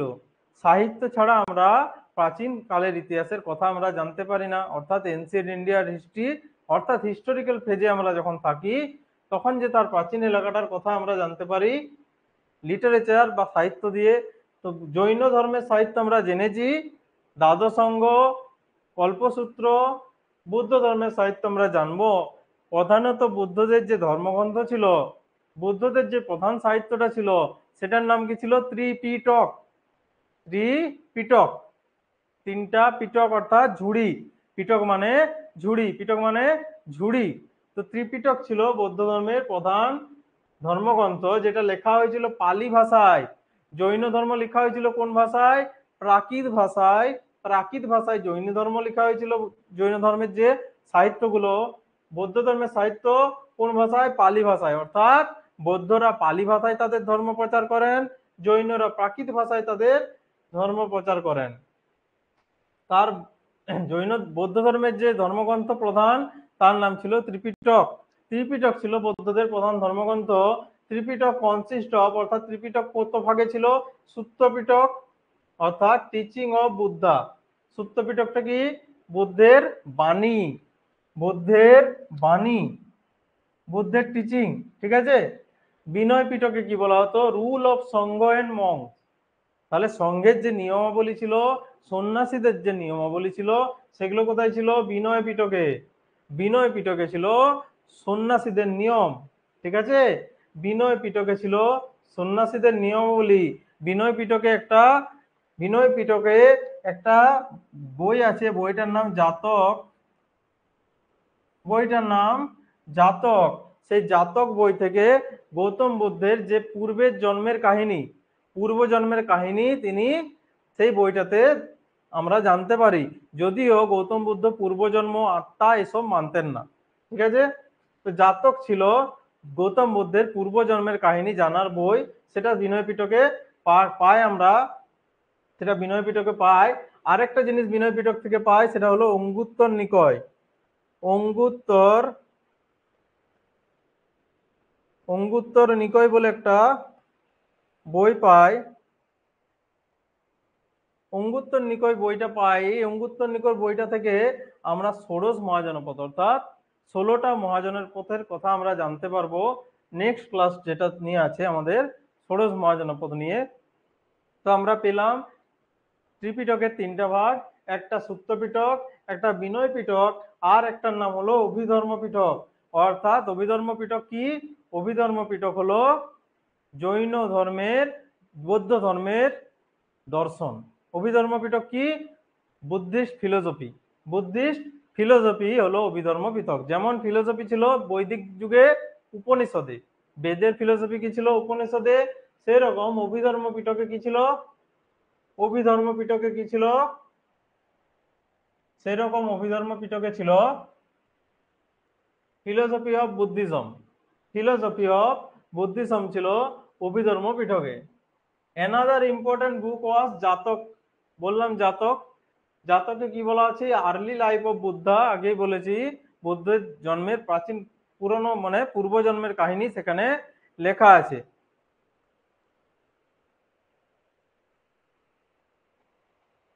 ত্রিপিটকের 3টা ভাগ কি কি? সুত্ত পিটক, যেখানে বুদ্ধ ধর্ম তার নিজের জ্ঞান ছড়িয়েছেন, জ্ঞান দিয়েছেন, বাণী দিয়েছেন। বুদ্ধ ধর্মের মুখের কথা সেখানে লেখা আছে। আর বিনয় পিটকে কি লেখা আছে? কিভাবে তার যারা সন্ন্যাসী আছে তারা কিভাবে জীবনযাপন করবেন, তাদের রুল, তাদের নিয়মের কথা, রীতিনীতির কথা বলা আছে। আর অভিধর্ম পিটকে কি বলা আছে? যে ফিলোসফি, যে দার্শনিক চিন্তা ভাবনা বৌদ্ধ ধর্মের, তার কথা লেখা আছে। এরপর আমরা আসছি জাতক। জাতক হচ্ছে বুদ্ধদেবের পূর্বজন্মের কাহিনী। জাতক হলো বুদ্ধদেবের পূর্বজন্মের কাহিনী। আর দ্বীপ বংশ আর মহাবংশ নামে 2টা বই ছিল। এই 2টা বই কোথাকার?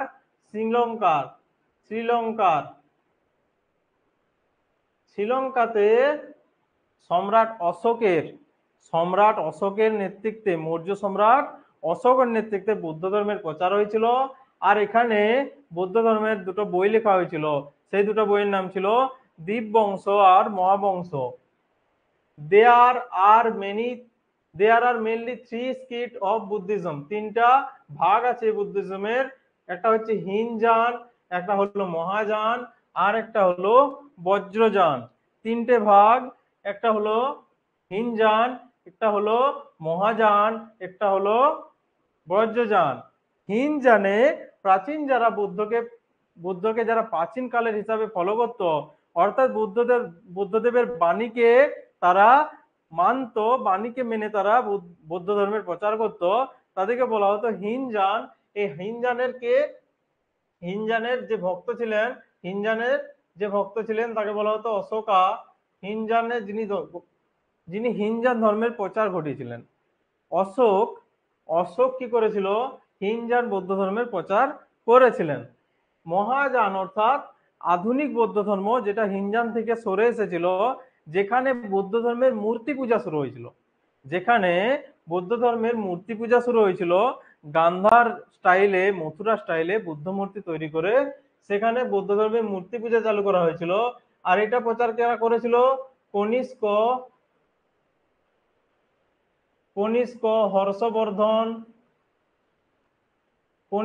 হর্ষবর্ধন মহাযান বৌদ্ধ ধর্মের প্রচার করেছিল।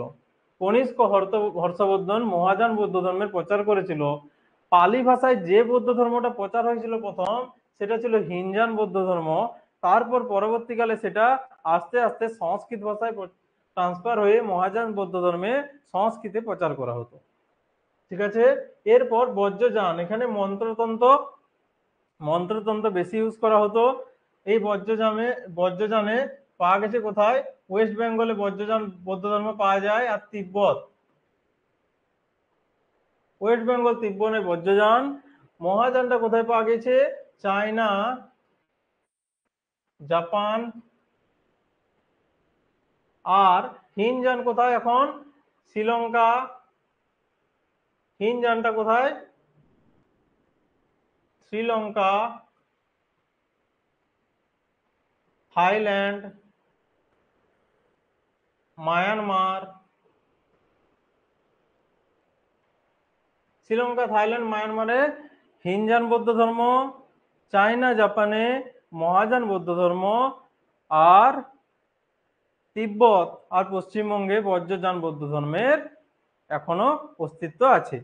ঠিক আছে, তো এগুলো হচ্ছে বৌদ্ধ ধর্মের তিনটে ভাগ, হিনযান, মহাযান আর বজ্রযান। তিনটা ভাগ আমরা পেলাম, হিনযান, মহাযান আর বজ্রযান। এরপর স্তূপ, বৌদ্ধ ধর্মের স্তূপ বলেছি, যেমন সমাধি হয়, যেমন কবর হয়, সেই রকম যে স্তূপ হলো বৌদ্ধ ধর্মের সমাধিস্থল। চৈত্য হলো শিক্ষাস্থল। স্তূপটা ছিল বৌদ্ধ ধর্মের সমাধিস্থল, চৈত্য ছিল শিক্ষাস্থল। চৈত্য কি ছিল? শিক্ষাস্থল। তো বৌদ্ধ ধর্মে যেখানে শিক্ষা দেওয়া হতো সেই জায়গাটা ছিল চৈত্য। আর বিহার বলা হতো আবাসস্থল, বিহারে থাকতো যারা শিক্ষার্থী, যারা ছাত্র ছিল, যারা শিক্ষক ছিল, তারা বিহারে থাকতো। যারা যেখানে পড়াশোনা হতো সেই ঘরটাকে অর্থাৎ শ্রেণীকক্ষকে কি বলা হতো? চৈত্য। আর যেখানে মৃত্যুর পর সমাধিস্থ করা হতো সেই জায়গাটাকে বলা হতো স্তূপ। তোমরা নালন্দা মহাবিহারের নাম শুনে থাকবে, বৌদ্ধ ধর্মের একটা বড় বিহার ছিল নালন্দা মহাবিহার। সেখানে আবাসিক ছাত্ররা অর্থাৎ বাইরের থেকে বিভিন্ন ছাত্র এসে পড়াশোনা করত। চীন দেশ থেকে হিউয়েন সাং নামে একজন ব্যক্তি এসে নালন্দা মহাবিহারে পড়াশোনা করেছিলেন। আর তিনি লিখেছিলেন, কি লিখেছিলেন? সি ইউ কি, হিউয়েন সাং। কার সময় এসেছিলেন? হর্ষবর্ধনের সময়ে এসেছিলেন।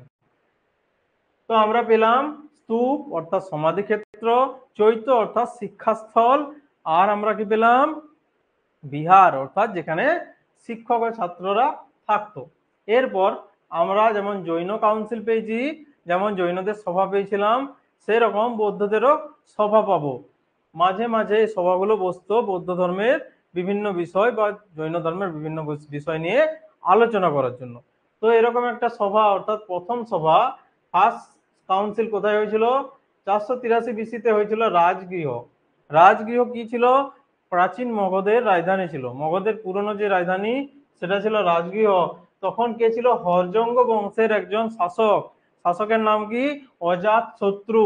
অজাতশত্রু, যাকে বলা হতো কুনিক। যাকে কি বলা হতো? কুনিক। অজাতশত্রুর বাবা বিম্বিসারকে বলা হতো শ্রেনিক, অজাতশত্রুকে বলা হতো কুনিক। অজাতশত্রুর আমলে রাজগৃহতে 483 বিসিতে মহাকাশ্যপের সভাপতিত্বে কি হয়েছিল? প্রথম বৌদ্ধ কাউন্সিল হয়েছিল। সেকেন্ড হয়েছিল 383 অর্থাৎ 100 বছর পর। 483 থেকে 100 বছর পর হয়েছিল। আমি আগে বলেছি এই যে সালগুলো বিফোর খ্রিস্টান এরাগুলো কমে কমে আসে, তাহলে 483 পর 383 আসবে। ঠিক আছে, আস্তে আস্তে একে আসবে। তো 383 100 বছর পর কি হয়েছিল? বৈশালীতে হয়েছিল।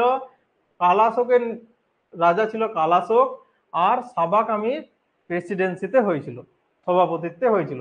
থার্ড কি হয়েছিল? এটা ইম্পর্টেন্ট। থার্ড 250 বিসিতে হয়েছিল, পাটলিপুত্রে হয়েছিল, রাজা ছিল অশোক, মোগলিপুত্র তিস্সার নেতৃত্বে। মোগলিপুত্র তিস্সা ছিল সভাপতি। ফোর্থ কাউন্সিল কোথায় হয়েছিল? 100 এডি অর্থাৎ ফার্স্ট সেঞ্চুরিতে। 100 এডি অর্থাৎ এডি মানে খ্রিস্টাব্দ, 100 খ্রিস্টাব্দে হয়েছিল, মানে 350 বছর পর হয়েছিল। কুন্দলবনে হয়েছিল অর্থাৎ কাশ্মীরে হয়েছিল। কুন্দলবনটা কোথায়? কাশ্মীর। কাশ্মীরের কুন্দলবনে হয়েছিল। কনিষ্ক ছিল রাজা, বসুমিত্র ছিল তার সভাকবি।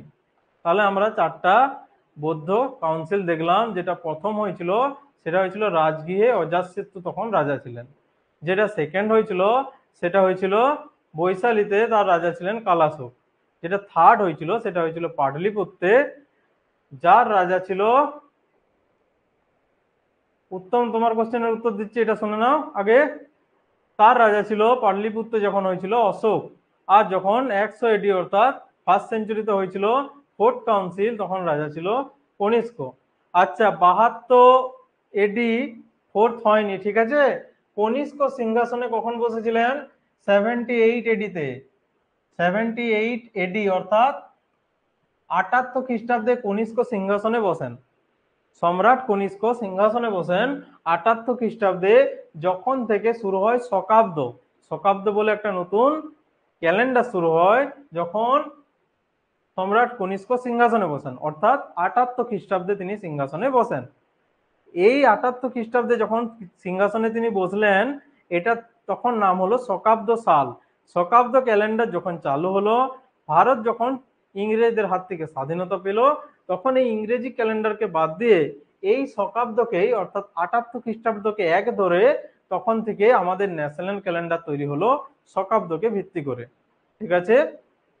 তো 72 এডি নয়, এটা ফার্স্ট সেঞ্চুরি অর্থাৎ 100 এডি অর্থাৎ 100 খ্রিস্টাব্দে হয়েছিল ফোর্থ কাউন্সিল, ঠিক আছে উত্তম। The another important Buddhist text are Buddhacharita by অশ্ব ঘোষ। অশ্ব ঘোষ কনিষ্কর আমলে একজন বিখ্যাত লেখক ছিলেন অশ্ব ঘোষ। সেই অশ্ব ঘোষ কি লিখেছিলেন? বুদ্ধচরিত, বুদ্ধদেবের কাহিনী, চরিত মানে কাহিনী, রামচরিত কে লিখেছিলেন? সন্ধ্যাকর নন্দীর অর্থাৎ রামের কাহিনী। রামচরিত মানস কে লিখেছিলেন? তুলসী দাস, তুলসী দাস লিখেছিলেন রামচরিত মানস অর্থাৎ রামের কাহিনী, আর মানস মানে কি আমি জানি না, জানতে হবে। আচ্ছা, the another important Buddhist text are Buddhacharita by অশ্ব ঘোষ। বুদ্ধের কাহিনী কে লিখেছিলেন? বুদ্ধের চরিত অশ্ব ঘোষ। And Milinda Panha, Milinda Panha by Nagasena. মিলিন্দ পঞ্চহ, পালি ভাষায় কি বলা হয়? মিলিন্দ পঞ্চহ, এই সংস্কৃতে পালি ভাষায় তার নাম মিলিন্দ পনহ। তো মিলিন্দ পঞ্চহ বা মিলিন্দ পনহ কে লিখেছিলেন? নাগসেন। নাগসেন লিখেছিলেন মিলিন্দ পঞ্চহ, ঠিক আছে। গ্রিকদের একজন রাজা ছিল, একজন বিখ্যাত গ্রিক রাজা ছিল, একজন বিখ্যাত গ্রিক রাজা ছিল মিনান্দার। মিনান্দার ছিল একজন বিখ্যাত ইন্দো গ্রিক রাজা। তাকে তিনি উপদেশ দিয়েছিলেন, কে উপদেশ দিয়েছিলেন? নাগসেন। বৌদ্ধ ধর্মের বিভিন্ন জ্ঞানের উপদেশ তাকে তিনি দিয়েছিলেন, তাকে তিনি শুনিয়েছিলেন। সেই শুনিয়েছিলেন যেটাই সেটার নামটা হচ্ছে মিলিন্দ পনহ, সেটা সাহিত্যের আকারে লেখা আছে। তো মিলিন্দ পঞ্চহ বা মিলিন্দ পনহ কার লেখা? নাগসেনের লেখা, মিনান্দারের লেখা নয় কিন্তু। মিনান্দারকে শুনিয়েছিলেন কিন্তু লিখেছিলেন কে? নাগসেন। তাহলে বুদ্ধ ধর্ম, মহাবীর জৈন আর গৌতম বুদ্ধের কথা আমরা জানলাম। আজীবিক ধর্ম আগেও বলেছি, মাখলি গোশালা, আজীবিক ধর্মের প্রতিষ্ঠাতা কে ছিলেন? মাখলি গোশালা। আর এই আজীবিক ধর্মকে গুহা বানানোর জন্য, আজীবিক ধর্মের গুহা বানানোর জন্য সম্রাট অশোক, অশোকের পুত্র দশরথ, তারা কি করেছিল? তারা বারাবারা বলে একটা জায়গায় গুহা দিয়েছিল। আজীবিকের যারা কি সন্ন্যাসী ছিলেন, যারা আজীবিকের ধর্মের সন্ন্যাসী ছিলেন, তাদেরকে গুহা দিয়েছিলেন। এরপর আমরা এমসিকিউ প্র্যাকটিসে আসবো। ফার্স্ট কোশ্চেন বোর্ডে দেখা যাচ্ছে, পড়ো তোমরা। বুদ্ধ মিন্স, বুদ্ধ মানে কি? বুদ্ধ মানে কি? বিজন বুদ্ধচরিত বাই অশ্ব ঘোষ। হ্যাঁ, বুদ্ধচরিত কার লেখা? অশ্ব ঘোষের লেখা। বুদ্ধ মিন্স দ্য পাওয়ারফুল, ক্ষমতাশালী, the enlightened one, the genius, the religious teacher. এই চারটার মধ্যে কোনটা হবে? যিনি আলোকপ্রাপ্ত হয়েছিলেন, যিনি জ্ঞান লাভ করেছিলেন, যিনি ছিলেন জিনিয়াস, যিনি ছিলেন কোন ধর্মের প্রবক্তা। হ্যাঁ, বুদ্ধদেব তো জিনিয়াস ছিলই, কিন্তু মানেটা কি? বুদ্ধ মানে কি?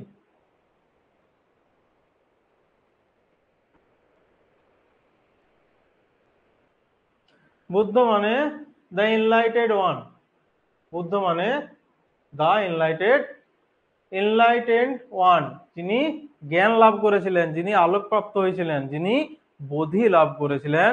বোধি অর্থাৎ জ্ঞান লাভ। তো এনলাইটেড হয়েছিল কি করে? জ্ঞান লাভ করে। ঠিক আছে, বুদ্ধ মানে এনলাইটেড ওয়ান, এটা পরীক্ষায় পড়ে কোশ্চেনটা। বুদ্ধ মানে কি? Enlightened one. এর সঙ্গে আরেকটা কোশ্চেন থাকে, সেটা বোধহয় পরে দিয়েছি, না দিলে আমি ডিসকাস করে দেবো। বুদ্ধ মানে দ্য এনলাইটেড ওয়ান। বুদ্ধ মানে কি? The enlightened one. Buddha attained Mahaparinirvana at, Buddha attained Mahaparinirvana at, কোথায় মহাপরিনির্বাণ লাভ করেছিল? তার আগে মহাপরিনির্বাণ সম্পর্কে আমাদের জানতে হবে। মহাপরিনির্বাণ অর্থাৎ কি? মহাপরিনির্বাণ মানে কি? মানে বুদ্ধদেব কোথায় মৃত্যুবরণ করেছিল? কোথায় বুদ্ধদেবের মৃত্যু কোথায় হয়েছিল? কোথায় বুদ্ধদেবের মৃত্যু হয়েছিল? মহাপরিনির্বাণ কতগুলো শব্দ আছে? প্রথম যে শব্দটা আমাদের জানতে হবে সেটা হলো মহাভিনিষ্ক্রমণ।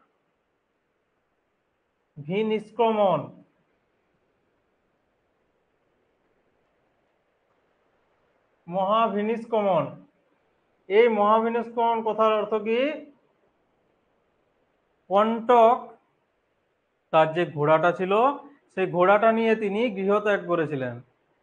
গৃহত্যাগ করেছিলেন যখন, সেটাকে বলা হয় নিষ্ক্রমণ, মহাভিনিষ্ক্রমণ। ঠিক আছে, নিষ্ক্রমণ কিভাবে হয়েছিল?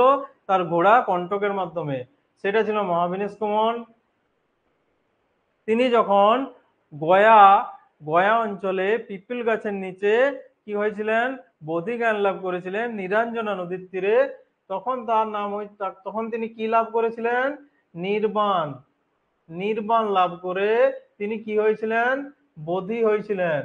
বোধি, বোধি মানে এনলাইটেড ওয়ান। ঠিক আছে, বোধি হয়েছিলেন তিনি কোথায়? নির্বাণ লাভ করেছিলেন কোথায়? গয়াতে, নিরঞ্জনা নদীর তীরে, 35 বছর বয়সে। এরপর তার ধর্মের চক্র প্রবর্তন করেছিলেন কোথায়? যখন তিনি জ্ঞান পেলেন, সেই জ্ঞানটাকে তিনি ছড়াবেন। ছড়াতে গেলে কি করবেন? 5 জন শিষ্য তাদেরকে উপদেশ শোনালেন। সেটার নাম কি ছিল? ধর্ম চক্র প্রবর্তনা, প্রবর্তনা ইংলিশে এরকম, ধর্মচক্র প্রবর্তন। তো ধর্মচক্র প্রবর্তন তিনি করলেন 5 জন শিষ্যকে। ঠিক আছে, মহাভিনিষ্ক্রমণে ঘর থেকে বেরোলেন, নির্বাণে তিনি জ্ঞান লাভ করলেন, জ্ঞানটা ছড়ালেন ধর্মচক্র প্রবর্তন করতে। কোথায়? সারনাথে। সারনাথে তার প্রথম সারমন বা স্পিচটা, তার প্রথম জ্ঞানটা তিনি দিলেন, ধর্মচক্র প্রবর্তন যার নাম। এরপর তিনি মারা গেলেন, 80 বছর বয়সে তিনি মারা যান। 80 বছর বয়সে গৌতম বুদ্ধ মারা যান। আর এই 80 বছর বয়সে যখন তিনি মারা যান, সেই মারা যাওয়ার সময়টাকে, সেই মারা যাওয়ার ঘটনাকে কি বলা হয়? মহাপরিনির্বাণ। সেই মারা যাওয়ার ঘটনাকে কি বলা হলো? মহাপরিনির্বাণ। এই মহাপরিনির্বাণের চিহ্ন কি ছিল? স্তূপ। কারণ বৌদ্ধদেরকে মৃত্যুর পরে স্তূপিত করা হতো, স্তূপে দেওয়া হতো। তো মহাপরিনির্বাণের কোথায় হয়েছিল? লুম্বিনী। লুম্বিনী কি? লুম্বিনী কোন জায়গা? বুদ্ধদেবের সঙ্গে লুম্বিনীর কি সম্পর্ক বলো তোমরা? লুম্বিনীর কি সম্পর্ক বুদ্ধদেবের সঙ্গে? লুম্বিনীর সম্পর্কটা কি? লুম্বিনীতে কি হয়েছিল? বুদ্ধদেবের জন্মগ্রহণ করেছিলেন কোথায়? লুম্বিনীতে। Born in Lumbini. ঠিক আছে, জন্মগ্রহণ কোথায় করেছিল? লুম্বিনীতে জন্মগ্রহণ করেছিলেন। তার চিহ্ন কি ছিল? Lotus and bull. জন্মগ্রহণের চিহ্ন ছিল লোটাস অ্যান্ড বুল। ঠিক আছে, রাজগৃহ। রাজগৃহ ছিল মগধের রাজধানী। তখনকার মগধের রাজধানী ছিল রাজগৃহ। ঠিক আছে, রাজগৃহ ছিল প্রাচীন ভারতে মগধের রাজধানী, capital capital of Magadha, Magadha, capital of Magadh, capital of Magadh ছিল রাজগৃহ। এরপর কুশীনগর আর বোধগয়া, বোধগয়া বুদ্ধগয়ায় কি হয়েছিল, বুদ্ধগয়ায় তিনি নির্বাণ লাভ করেছিলেন, নির্বাণ, নির্বাণ লাভ করেছিলেন কোথায়, বুদ্ধগয়ায় নিরঞ্জনা নদীর তীরে পিপিল গাছ অর্থাৎ অশ্বত্থ গাছের নিচে। তো বুদ্ধগয়া ছিল, গয়ার নাম হলো বুদ্ধগয়া, যেখানে তিনি নির্বাণ লাভ করলেন। আর যে পিপল গাছটা অর্থাৎ অশ্বত্থ গাছের নিচে তিনি নির্বাণ লাভ করলেন, সেখানে তার নাম হলো, অশ্বত্থ গাছের নাম হলো বোধি বৃক্ষ, বোধি ট্রি। এরপর আসছি কুশীনগর। কুশীনগর কি ছিল, কুশীনগর কি ছিল, কুশীনগর ছিল পাবাপুরী, মল্লদের রাজ্য, মল্লদের ক্যাপিটাল, মল্লদের কি রাজধানী, কুশীনগর ছিল মল্লদের রাজধানী। তো তোমরা আনসার দাও, বুদ্ধ অ্যাটেন্ড মহান পরিনির্বাণ এক, তোমরা দিয়েছো আনসার সকলেই প্রায়, কুশীনগর, মল্লদের রাজধানী কুশীনগরে বুদ্ধদেব কি করলো, তার জীবন পরিসমাপ্তি ঘটালো জীবনের। Third Buddhist council was held during, তৃতীয় বৌদ্ধ সংহিতি, তৃতীয় বৌদ্ধ সংহিতি হয়েছিল কার সময়ে, কার রাজত্বকালে, ডিউরিং দ্য রেন অফ, কার রাজত্বকালে তৃতীয় বৌদ্ধ সংহিতি হয়েছিল।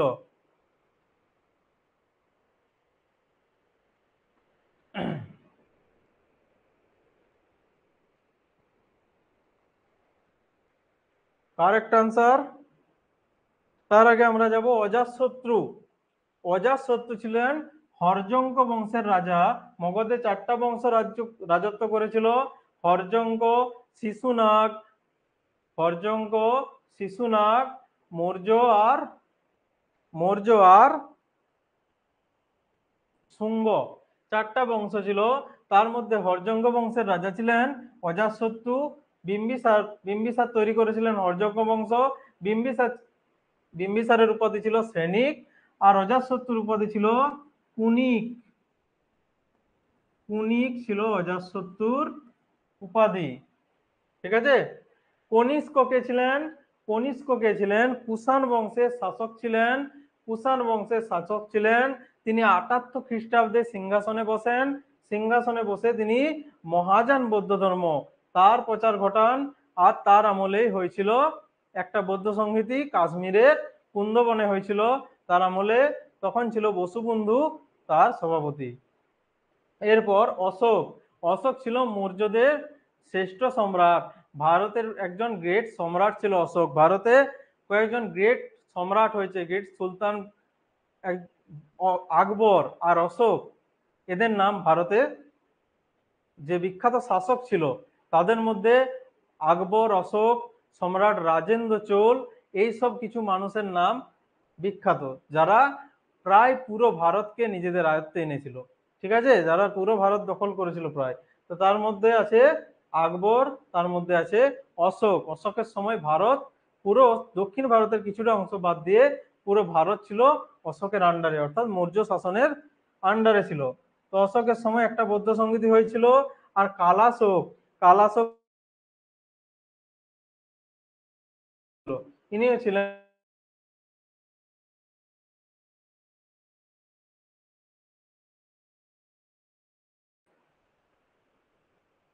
ইনিও ছিলেন মগধের একজন শাসক। ঠিক আছে। এরপর এদের অজাতশত্রুর আমলে একটা বৌদ্ধ সংগীতি হয়েছিল, কনিষ্কর আমলে একটা বৌদ্ধ সংগীতি হয়েছিল, অশোকের আমলে একটা হয়েছিল, আর কালাশোকের আমলে একটা হয়েছিল। তো তোমরা সবাই এর সঠিক উত্তর দিয়েছো, এর সঠিক উত্তর হলো অশোক। অশোকের আমলে, অশোকের আমলে কি হয়েছিল, অশোকের আমলে হয়েছিল তৃতীয় বৌদ্ধ সংগীতি, অর্থাৎ থার্ড বুদ্ধিস্ট কাউন্সিল কার আমলে হয়েছিল, সম্রাট অশোকের আমলে। কে সভাপতি ছিলেন, মোগলিপুত্র তিস্সা, মোগলিপুত্র তিস্সা ছিল অশোকের বৌদ্ধ সংগীতির সভাপতি। ঠিক আছে, প্রেসিডেন্ট ছিলেন। এরপর অজাতশত্রুর আমলে প্রথম বৌদ্ধ সংগীতি হয়, অজাতশত্রুর আমলে প্রথম বৌদ্ধ সংগীতি হয় 483 বিসিতে, 483 বিসিতে হয়েছিল অজাতশত্রুর আমলে প্রথম বৌদ্ধ সংগীতি। ঠিক আছে। প্রথম বৌদ্ধ সংগীতি কে হয়েছিল? 483 বিসিতে মহাকাশ্যপের সভাপতিত্বে। দ্বিতীয় বৌদ্ধ সংগীতি হয়েছিল 383 বিসি। 383 বিসি অর্থাৎ 100 বছর পর। সেখানে কার নেতৃত্বে কে ছিল? কালাশোক। কালাশোকের নেতৃত্ব, কালাশোক ছিল রাজা, সেখানে শাসক ছিল কালাশোক। আর কালাশোকের সময় প্রেসিডেন্ট বা সভাপতি কে ছিলেন? এখানে ছিল মহাকাশ্যপ। প্রথম বৌদ্ধ সংগীতিতে ছিল সভাপতি মহাকাশ্যপ। দ্বিতীয় বৌদ্ধ সংগীতিতে সভাপতি কে ছিলেন? থমাস শ্রবণ। দ্বিতীয় বৌদ্ধ সংগীতিতে, আচ্ছা, তৃতীয় বৌদ্ধ সংগীতি অশোকের সময় মোগলিপুত্র তিসা। আর চতুর্থ বৌদ্ধ সংগীতি হয়েছিল 100 খ্রিস্টাব্দে কনিষ্কের আমলে। তখন ছিল কে? বসুবন্ধু ছিল তখন সভাপতি, প্রেসিডেন্ট ছিলেন। ঠিক আছে, এরপর আমরা যাব নেক্সট কোশ্চেনে। তোমরা এটার উত্তর দাও। কোশ্চেন নাম্বার 4 আনসার করো। কোশ্চেন নাম্বার 4 আনসার করো। Which of the following Tirthankara was a lady? এদের মধ্যে কোন তীর্থঙ্কর ছিলেন একজন মহিলা? তীর্থঙ্কর কাদের বলা হতো? যারা জৈন ধর্মের প্রচারক ছিলেন। জৈন ধর্মের প্রচারকদেরকে বলা হতো তীর্থঙ্কর। এই ধর্মে 24 জন মোট তীর্থঙ্কর ছিলেন। তার মধ্যে প্রথম যিনি ছিলেন তার নাম ছিল ঋষভনাথ বা আদিনাথ, ঋষভদেব বা আদিনাথ। যিনি 23তম তীর্থঙ্কর ছিলেন তার নাম ছিল পার্শ্বনাথ। আর যিনি 24তম বা শেষ তীর্থঙ্কর তিনি ছিলেন মহাবীর জৈন। এরপর আমরা আসছি তীর্থঙ্কর কে মহিলা তীর্থঙ্কর ছিলেন। এটা ইম্পর্টেন্ট কোশ্চেন। মল্লিনাথ ছিলেন একজন মহিলা তীর্থঙ্কর। ঠিক আছে। ঋষভদেব ফার্স্ট কে ছিলেন? ঋষভদেব। পার্শ্বনাথ কততম? 23তম। পার্শ্বনাথ 23তম। আর আরিষ্টনেমি আর ঋষভদেব এদের কথা জানা যায় কোথায়? ঋগ্বেদে এদের কথা। এরা এতটাই পুরনো ছিল যে ঋগ্বেদে জৈনদের যে তীর্থঙ্কররা ছিল আরিষ্টনেমি আর ঋষভদেব, তাদের কথা আমরা জানতে পারি ঋগ্বেদ থেকে। Next question, the Tripitaka was written in. তার আগে জানতে হবে ত্রিপিটকটা কি। ত্রিপিটক কাদের ধর্মগ্রন্থ? বৌদ্ধ ধর্মগ্রন্থ ছিল ত্রিপিটক। ত্রিপিটকের 3টে ভাগ ছিল। একটা ছিল সূত্র পিটক, অর্থাৎ যেখানে বুদ্ধদেব তার নিজের বাণী, তার মুখের কথা লেখা ছিল। যেখানে বিনয় পিটকে সংঘের নিয়মাবলী, সন্ন্যাসীদের নিয়মাবলীর কথা লেখা ছিল। আর অভিধর্ম পিটকে কি ছিল? ফিলোসফিক্যাল ওয়ার্ড ছিল, অর্থাৎ দার্শনিক তত্ত্ব সেখানে ছিল। তো এখানে ব্রাহ্মী, সংস্কৃত, পালি আর প্রাকৃত 4টা ল্যাঙ্গুয়েজ বলা আছে। 4টা ল্যাঙ্গুয়েজের কোন ল্যাঙ্গুয়েজে লেখা ছিল ত্রিপিটক? 4টা ল্যাঙ্গুয়েজের পালি ভাষায় বৌদ্ধ ধর্মের লেখা হতো। বৌদ্ধ ধর্মের যে সাহিত্যগুলো লেখা হতো প্রথম দিকে সেটা ছিল পালি ল্যাঙ্গুয়েজ। পালি ল্যাঙ্গুয়েজেই বৌদ্ধ ধর্ম প্রচারিত হয়েছিল। আর এই পালি ভাষাতেই লেখা হয়েছিল ত্রিপিটক। সংস্কৃত ভাষায় পরবর্তীকালে মহাযান বৌদ্ধ ধর্ম চালু হয়েছিল। প্রাকৃত ভাষায় কি লেখা হতো? প্রাকৃত ভাষায় কোন সাহিত্য লেখা হতো? জৈনদের সাহিত্য লেখা হতো। জৈন টেক্সট কিসে লেখা হতো? প্রাকৃত ল্যাঙ্গুয়েজে কি লেখা হতো? জৈন টেক্সট প্রাকৃত ল্যাঙ্গুয়েজে লেখা হতো। আর পালি ভাষায় লেখা হতো বৌদ্ধদের যে টেক্সট গুলো ছিল। ঠিক আছে। Who is known as the light of Asia? এই কোশ্চেনটা আমি বলছিলাম। বুদ্ধ মানে তো এনলাইটেড ওয়ান, কিন্তু কাকে লাইট অফ এশিয়া বলা হয়? কাকে এশিয়ার আলো বলা হয়? এদের মধ্যে কাকে এশিয়ার আলো বলা হয়? মহাবীর জৈন, যিনি জৈন ধর্মের প্রবর্তক অর্থাৎ তীর্থঙ্কর। অশোকা অশোকা তিনি বৌদ্ধ ধর্মকে প্রচার করেছিলেন, মৌর্যদের শ্রেষ্ঠ সম্রাট এবং ভারতের একজন শ্রেষ্ঠ সম্রাট। গৌতম বুদ্ধ বুদ্ধ ধর্মের প্রবর্তক, আর এদের মধ্যে কোনোটি নয়। None of the এবাব। ছয়ের আনসার, ছয়ের আনসার দাও সবাই। কোশ্চেন নাম্বার 6 এর আনসার সবাই দাও। কি হবে এর আনসার?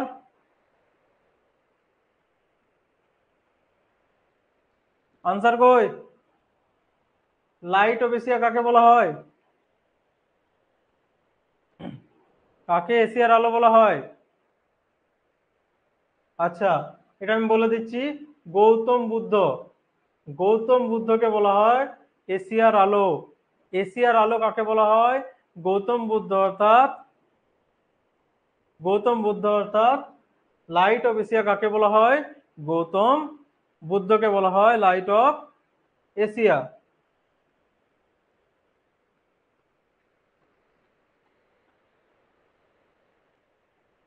এরপর next question 7, question number 7, Buddha was born at. Buddha কোথায় জন্মগ্রহণ করেছিলেন?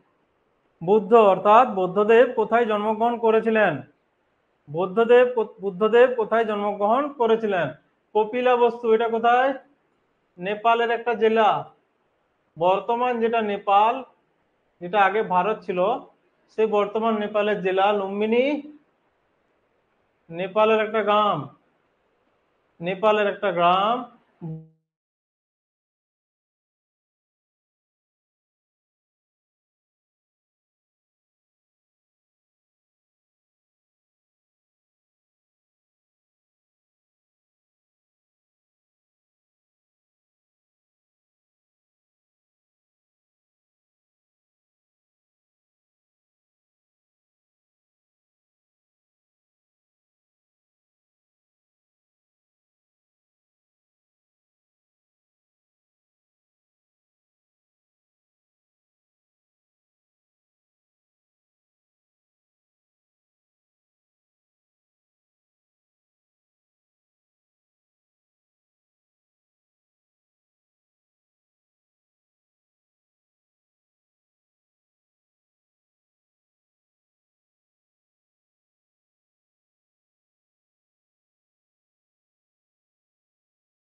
আচ্ছা, টেকনিক্যাল কিছু প্রবলেম হচ্ছে আমাদের, ঠিক আছে?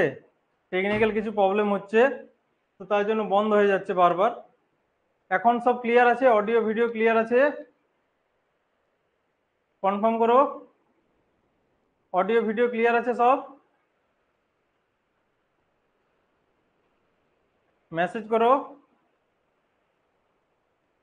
ক্লিয়ার আছে? ওকে।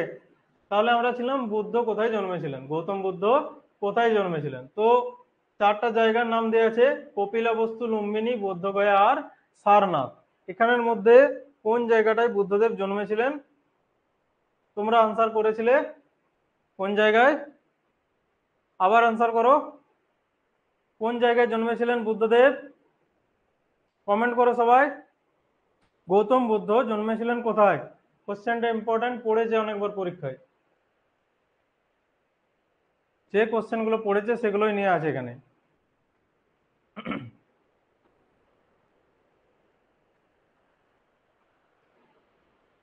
Very good, very good. সবাই রাইট আনসার দিয়েছে লুম্বিনী। লুম্বিনীতে জন্মগ্রহণ করেছিলেন বুদ্ধদেব। হ্যাঁ রাজীব, দুটোই দুটোই ঠিকই, কিন্তু যদি পরীক্ষায় এইগুলো অপশন থাকে তোমাকে লুম্বিনী করতে হবে। ঠিক আছে, জেলার নাম করলে হবে না, যে জায়গাটায় জন্মগ্রহণ করেছিলেন সেই জায়গাটার নাম তোমাকে দিতে হবে। লুম্বিনী। কপিলবস্তু যদি আনসার করো তাহলে এখানে ভুল, কপিলবস্তু আনসার করলে ভুল হবে, তোমাকে লুম্বিনী করতে হবে। ক্লিয়ার হয়ে নাও, এটা ক্লিয়ার করে নাও। লুম্বিনীতে আনসার হবে। বুদ্ধদেব জন্মগ্রহণ করেছিলেন কোথায়? লুম্বিনীতে। বোধ গয়ার সঙ্গে বুদ্ধদেবের নাম কেন জড়িত? কারণ তিনি এখানে তপস্যা করেছিলেন, এখানে তিনি নির্বাণ লাভ করেছিলেন। কোন নদীর তীরে? নিরঞ্জনা নদীর তীরে 35 বছর বয়সে তিনি নির্বাণ লাভ করেছিলেন বোধ গয়াতে। এরপর আসছি সারনাথ। সারনাথে তিনি কি বলেছিলেন? তিনি তার সারনাথে তিনি তার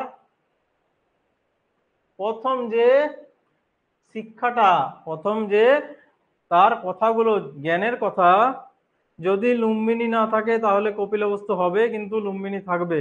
যদি কোশ্চেনটা দেয় অবশ্যই লুম্বিনী থাকবে। ফার্স্ট সারমন, ফার্স্ট সারমন তার দিয়েছিলেন কোথায়? সারনাথে মহা ধর্মচক্র প্রবর্তন, যেটাকে বলা হয় ধর্মচক্র প্রবর্তন, 5 জন শিষ্যকে তিনি দিয়েছিলেন সেটা। এরপর 8-এর কোশ্চেন তোমরা পড়ো, আনসার করো। Who became the first follower of Mahavira? মহাবীরার যে প্রথম শিষ্য সে কে ছিলেন?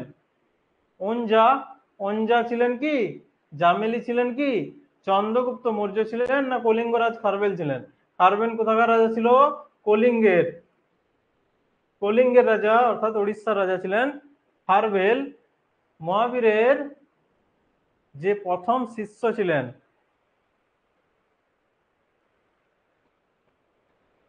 ফার্স্ট ডিসিপল, ফার্স্ট ফলোয়ার কে ছিলেন?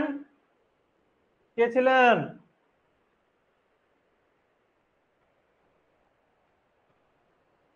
জামেলি। জামেলি কে ছিলেন মহাবীরের? Son in son in law, son in law ছিলেন, অর্থাৎ জামাই ছিলেন তার। তার মেয়ের নাম ছিল অঞ্জা। মহাবীরের মেয়ের নাম ছিল অঞ্জা। চন্দ্রগুপ্ত মৌর্য জৈন ধর্ম গ্রহণ করেছিলেন। গ্রহণ করে তিনি শেষ বয়সে কোথায় গিয়েছিলেন? গিয়েছিলেন শ্রাবণ বেলগোলা, কর্ণাটকের শ্রাবণ বেলগোলা গিয়েছিলেন ভদ্রবাহুর সাথে। সেখানে গিয়ে তিনি সান্থারা বলে একটা প্রবৃত্তি আছে কোথাকার? জৈনদের। সেই সান্থারা প্রবৃত্তির মাধ্যমে অনাহারে থেকে তার নিজের জীবন ত্যাগ করেন। খারবেল ছিলেন জৈন ধর্মের একজন পৃষ্ঠপোষক, যিনি জৈন ধর্ম গ্রহণ করেছিলেন। তিনি ছিল কলিঙ্গের বা উড়িষ্যার রাজা। আর এই উড়িষ্যাতে উদয়গিরি, উদয়গিরি আর খণ্ডগিরি, উদয়গিরি আর খণ্ডগিরি বলে একটা পাহাড় আছে। সেই পাহাড়ে হাতি গুম্ফা, হাতি গুম্ফা, হাতি গুম্ফা নামে একটা গুহাতে একটা স্থাপত্য কিসের বানিয়েছিলেন? কলিঙ্গরাজ খারবেল জৈন ধর্মের স্থাপত্য বানিয়েছিল। আর এই হাতি গুম্ফাতেই তার একটা শিলালিপি আছে। হাতি গুম্ফা প্রশস্তি বা হাতি গুম্ফা লিপি কার? কলিঙ্গরাজ খারবেলের। এখান থেকে এটা একটা কোশ্চেন হয়ে গেল, কলিঙ্গরাজ খারবেলের হাতি গুম্ফা লিপি। Question number 9, question number 9, who was the author of Kalpasutra? Jain যে সাহিত্য ছিল তার, সে সাহিত্যটার নাম কি? কল্পসূত্র। সে সাহিত্যটার নাম কি? সে সাহিত্যের নাম ছিল কল্পসূত্র। আর সেই সাহিত্যটা কে লিখেছিলেন? এখানের মধ্যে কে লিখেছিলেন? ভদ্রবাহু। ভদ্রবাহু কে? ভদ্রবাহু ছিল দিগম্বর গোষ্ঠীর নেতা, অর্থাৎ যারা কোনো বস্ত্র পরতো না, বস্ত্র না পরে মহাবীরকে ফলো করত। স্থূলভদ্র ছিল শ্বেতাম্বর, শ্বেতাম্বর গোষ্ঠীর নেতা, যারা সাদা বস্ত্র পরে জৈন ধর্ম পালন করত। মহাবীর ছিল জৈন ধর্মের 24তম প্রবর্তক। আর মাখলি গোশালা কে ছিলেন? আজীবিক, আজীবিক ধর্মের প্রবর্তক। ঠিক আছে, তো এত এই 4টা অপশনের কোনটা হবে? প্রিয়া, প্রিয়া তুমি এই আনসার দিয়েছো ভদ্রবাহু। ভদ্রবাহু দিগম্বর গোষ্ঠীর নেতা ছিলেন। আর স্থূলভদ্র কে আনসার দিয়েছে, বাকিরা দিচ্ছ বিজন ঘোষ। বিজন ঘোষ দিয়েছ স্থূলভদ্র, তিনি ছিলেন শ্বেতাম্বর গোষ্ঠীর নেতা। এই দুজনের মধ্যে একজন লিখেছিলেন কল্পসূত্র বইটি। কার লেখা? বিজন ঘোষ। ভালো করে দেখো, স্থূলভদ্র, এই স্থূলভদ্র কিন্তু কল্পসূত্র লেখেনি, লিখেছিলেন ভদ্রবাহু। ভদ্রবাহুর লেখা কল্পসূত্র। কল্পসূত্র কার লেখা? ভদ্রবাহুর লেখা। এই কল্পসূত্র থেকে আমরা 16টা মহাজনপদের কথা জানতে পারি। 16টা মহাজনপদ কল্পসূত্র, অঙ্গুত্তর নিকায়, বৌদ্ধ ধর্মের অঙ্গুত্তর নিকায়, জৈন ধর্মের কল্পসূত্র। এটার থেকে আমরা জানতে পারি জৈন ধর্মের কল্পসূত্র আর ভগবতী সূত্র থেকে, আর বৌদ্ধ ধর্মের অঙ্গুত্তর নিকায় সূত্র পিটকের ভাগ, বিনয় পিটকের ভাগ, সেই অঙ্গুত্তর নিকায়, সেখান থেকে আমরা জানতে পারি। হু was the author of Buddhacharita? সূত্র পিটকের ভাগ, বিনয় না। হু was the author of Buddhacharita? বুদ্ধচরিতের রচয়িতা কে? কে রচয়িতা বুদ্ধচরিতের? বসুমিত্র, অশ্বঘোষ, নাগসেন, নাগার্জুন। উত্তর দাও, আনসার করো সবাই।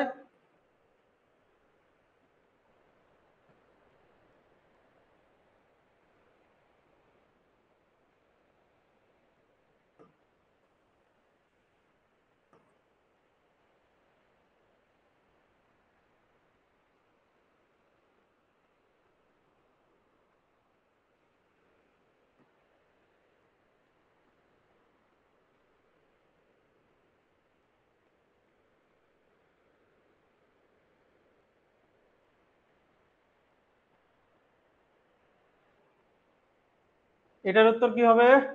বুদ্ধচরিত কার লেখা?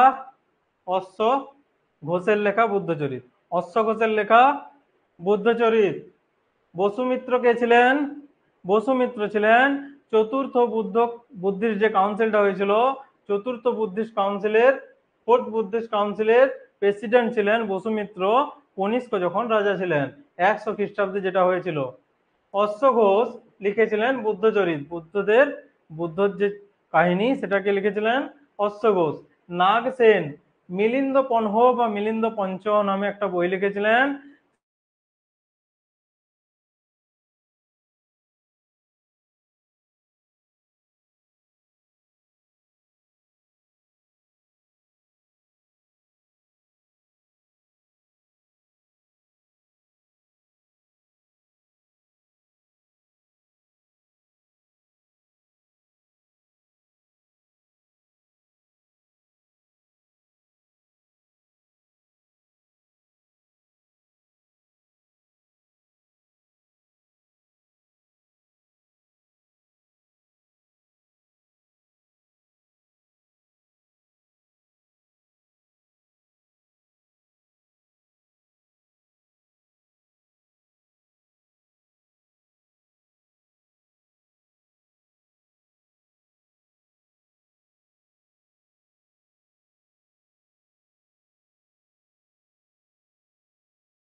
তো তোমাদের আজকে এরকম একটু প্রবলেম হবে, একটু প্রবলেম দেখা দিয়েছে আমাদের সিস্টেমে।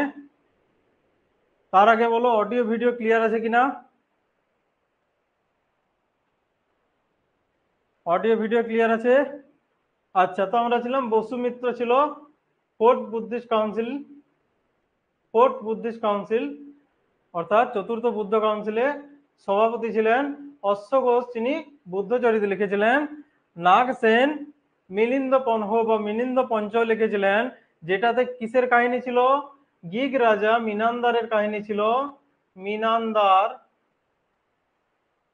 গিগ রাজা মিনান্দারের কাহিনী ছিল। কার সাথে? নাগসেনের সাথে যে মিনান্দারের কথাবার্তা সেটা লেখা ছিল মিলিন্দ পনহতে। মিলিন্দ পনহ কার লেখা? নাগসেন। মিলিন্দ পনহ বা পঞ্চহ। নাগার্জুন মাধ্যমিকা স্কুল, বৌদ্ধ ধর্মে মাধ্যমিকা স্কুল নামে একটা স্কুল ছিল যেখানে কোনো সূত্র পড়ানো হতো, সেখানে কোনো তত্ত্ব পড়ানো হতো। সেই মাধ্যমিকা সূত্র বলে একটা বই তিনি লিখেছিলেন। নাগার্জুনের লেখা বই মাধ্যমিকা সূত্র। সেই নাগার্জুন যখন সাতবাহন বংশ ছিল, সেই সাতবাহন বংশের সময় তিনি এখানে ছিলেন, তিনি অস্তিত্বে ছিলেন।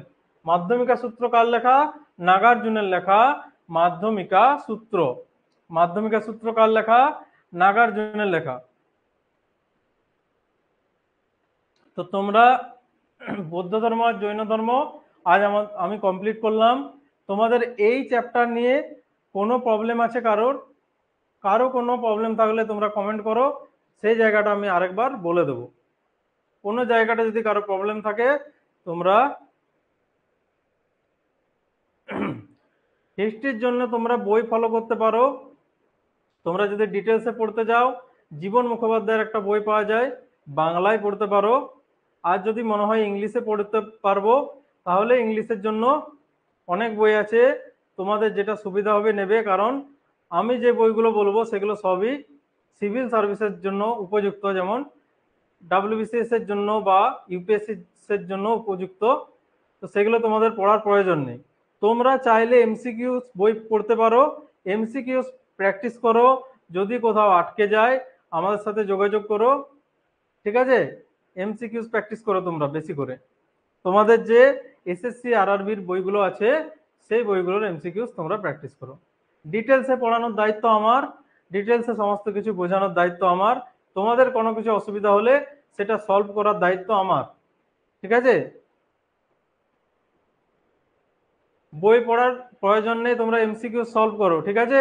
তোমরা দেখো সালের কোশ্চেন কিভাবে পড়ে, তোমরা এমসিকিউ গুলা ট্রাই করো।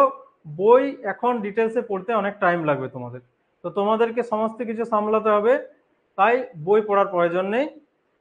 তোমাদের কাছে যদি পুরনো মাধ্যমিকের কোনো বই থাকে তোমাদেরই বা কোনো ভাইয়ের, তো সেই বইগুলো পড়ে নিতে পারো, সেটা তোমাদের অনেকটা উপকার করবে। তো সেটার উপরও বেশি টাইম দেবে না, খুব তাড়াতাড়ি পড়ে ফেলবে, ঠিক আছে? ইউপিএসসি ট্রাই করিনি, ডাব্লিউবিসিএসসি ট্রাই করছি। কারণ ইউপিএসসি তোমাকে ডিসকাস করতে হবে সমস্ত কিছু, তার জন্য আলাদা করে টাইম দিতে হবে।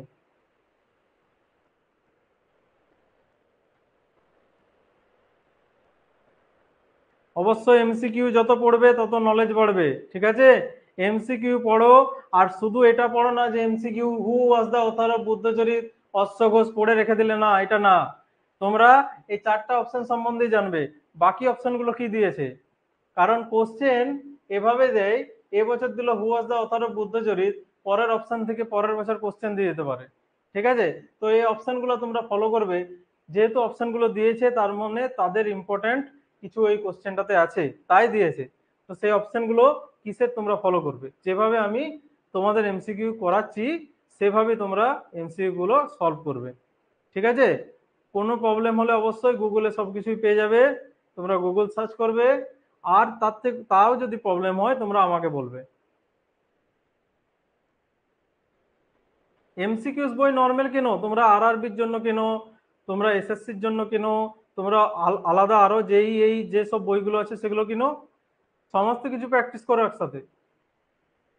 আমার কাজ, আমি আলাদা আলাদা সাবজেক্ট ওয়াইজ পড়াবো, এমসিকিউ প্র্যাকটিস করাবো, তোমাদের অ্যাপে প্র্যাকটিস দেব।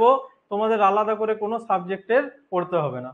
তোমরা একটা টোটাল প্রিপারেশন নাও, টোটাল সমস্ত কিছুর প্রিপারেশন, যাতে করে তোমাদের এক্সামটা ক্লিয়ার হয়। তোমাদেরকে হিস্ট্রিতে মাস্টার হতে হবে না, তোমাদেরকে রিসার্চ করতে হবে না। তোমরা জাস্ট হিস্ট্রির যে কোশ্চেনগুলো পড়ে, যে কোশ্চেনগুলো থেকে কোশ্চেন আসে, সেই কোশ্চেনগুলো ভালো করে প্র্যাকটিস করো, তার অপশনগুলো প্র্যাকটিস করো, তাহলেই হবে। বাকি কাজ আমরা করব। আমাদের এখানে এসে টেস্ট অ্যাটেন্ড করো। টেস্ট অ্যাটেন্ড তোমরা করছো না, তোমরা ভুল করছো। তোমরা টেস্ট অ্যাটেন্ড করো, নাম্বার যাই হোক, নেগেটিভ মার্কিং হোক তাও অসুবিধা নেই, -2 পাও তাও অসুবিধা নেই, তুমি রি অ্যাটেন্ড করো। আনসার গুলো পড়ে ভালো করে মনে রেখে তুমি রি অ্যাটেন্ড করো। এনসিআরটি করলে হবে, কিন্তু এনসিআরটি করলে তোমরা তো ইউপিএসসি দিচ্ছ না, তো তুমি এনসিইআরটি পড়ে কেন ফালতু সময় নষ্ট করবে? তোমাদের জিকের যে কোনো প্রবলেম এখান থেকে সলভ করে দেওয়া হবে, তোমাদের বই পড়ার কোনো প্রয়োজন নেই।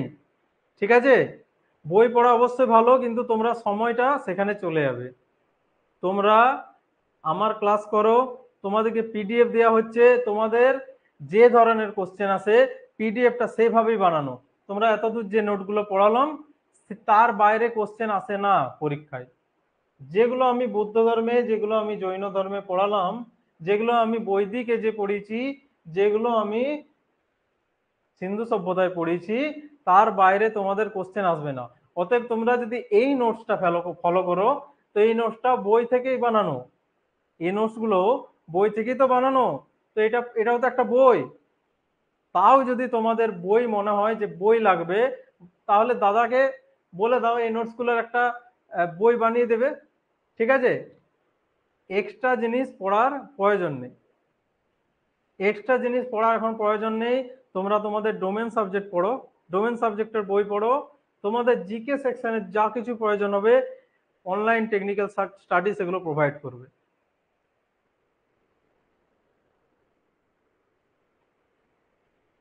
অনলাইন টেকনিক্যাল স্টাডি তোমাদের জিকের জন্য যা প্রয়োজন হবে সেগুলো প্রোভাইড করব। তোমাদের প্রতি সপ্তাহে একটা করে স্ট্যাটিক জিকের আলাদা আলাদা ক্লাস হবে, সেখানে সেগুলো ডিসকাস করব। ঠিক আছে, তোমাদেরকে ক্লাস টেস্ট দেওয়া হচ্ছে, তোমরা অ্যাটেন্ড করছো না, ক্লাস টেস্ট তোমরা অ্যাটেন্ড করো। বারবার বলছি যে টেস্টটা দেওয়া হচ্ছে অ্যাটেন্ড করো সেগুলো। পিডিএফটা পড়ে নাও দিয়ে অ্যাটেন্ড করো। পিডিএফটা পড়ো একবার, কতক্ষণ টাইম লাগবে? কতক্ষণের পিডিএফ? 20 মিনিট টাইম লাগবে খুব জোর, ভালো করে পড়লে। পিডিএফটা পড়ো, টেস্টটা অ্যাটেন্ড করো, কতক্ষণ লাগবে? আধ ঘন্টা লাগবে। আধ ঘন্টা ব্যয় করো দিনের, দিনের আধ ঘন্টা ব্যয় করো, তাহলে তোমার জিকে সলভ হয়ে যাবে সমস্ত কিছু। হিস্ট্রি দিয়ে শুরু করছি মানে এই না যে আমি হিস্ট্রিতে রয়ে যাব, আমি তোমাদের সমস্ত বিষয় ডিসকাস করব। ঠিক আছে, হিস্ট্রি দিয়ে শুরু করছি, জিওগ্রাফি যাব, পলিটি যাব, এগুলো আলাদা। এগুলো আমি ডিটেলসে পড়াচ্ছি যাতে তোমাদের জিনিসটা সম্বন্ধে একটা ধারণা তৈরি হয়। ঠিক আছে, তোমাদের এমসিকিউসে যখন পড়াবো তোমার তখন সমস্ত বিষয়, কারেন্ট অ্যাফেয়ার্স সবকিছু যুক্ত থাকবে। কারেন্ট অ্যাফেয়ার্সের আলাদা ক্লাস আমি করাবো তোমাদের, সেটাও বলে রেখেছি। ফোনে পড়তে প্রবলেম হয় দাদাকে বলবে, দাদা নোটস পাঠিয়ে দেবে, তোমাদের নোটস তোমাদের পাঠিয়ে দেবে। আর তোমরা যদি বলো হ্যান্ড নোট বানাবো, তোমরা হ্যান্ড নোটও বানাতে পারো। হ্যান্ড নোটস বানানোর জন্য তোমরা পিডিএফটা দেখে নাও, ফোনে দেখে নাও পিডিএফটা, একটা খাতা নাও, খাতাতে গিয়ে কপি করো। যেগুলো মনে হচ্ছে তোমার অসুবিধা আছে, যে জায়গাগুলো অসুবিধা আছে সেগুলোই শুধু কপি করো। এরকম না পুরো নোটটা তুলতে গেলে, না, অনেকটা টাইম চলে যাবে তোমাদের। তোমাদের যেগুলো প্রবলেম আছে, তোমাদের মনে হচ্ছে যে প্রবলেম আছে, আমি যেগুলো স্টার দিয়েছি সেই স্টারগুলো যদি প্রবলেম থাকে অবশ্যই তুলে নেবে, কারণ সেগুলো ইম্পর্টেন্ট বেশি। ঠিক আছে, যেগুলো এমসিকিউস এর কোশ্চেন সেখানে ডিসকাশন করেছি, ভিডিওটা দেখো, সেই ডিসকাশনের থেকে যেটা পছন্দ হয় তুলে নাও। অনেক টাইম লাগবে, তাহলে তোমরা দাদার সঙ্গে যোগাযোগ করো, দাদা তোমাদের এই নোটসগুলো বই করে পাঠিয়ে দেবে। ঠিক আছে, বই বাঁধিয়ে এই নোটসগুলো তোমাদের পাঠিয়ে দেবে, দাদার সঙ্গে যোগাযোগ করো। ডিটেলসে বই পড়ার দরকার নেই, তোমরা যত এমসিকিউস প্র্যাকটিস করবে সমস্ত সাবজেক্টে তোমাদের তত নলেজ বাড়বে, তোমরা তত নলেজেবল হবে। আর তোমরা যে বইটা প্র্যাকটিস সেটটা কিনবে, যে পরীক্ষার জন্য প্র্যাকটিস সেটটা কিনবে, একটা টাইম সেট করে সেটার এক্সাম দেবে, টাইম সেট করবে। ঠিক আছে,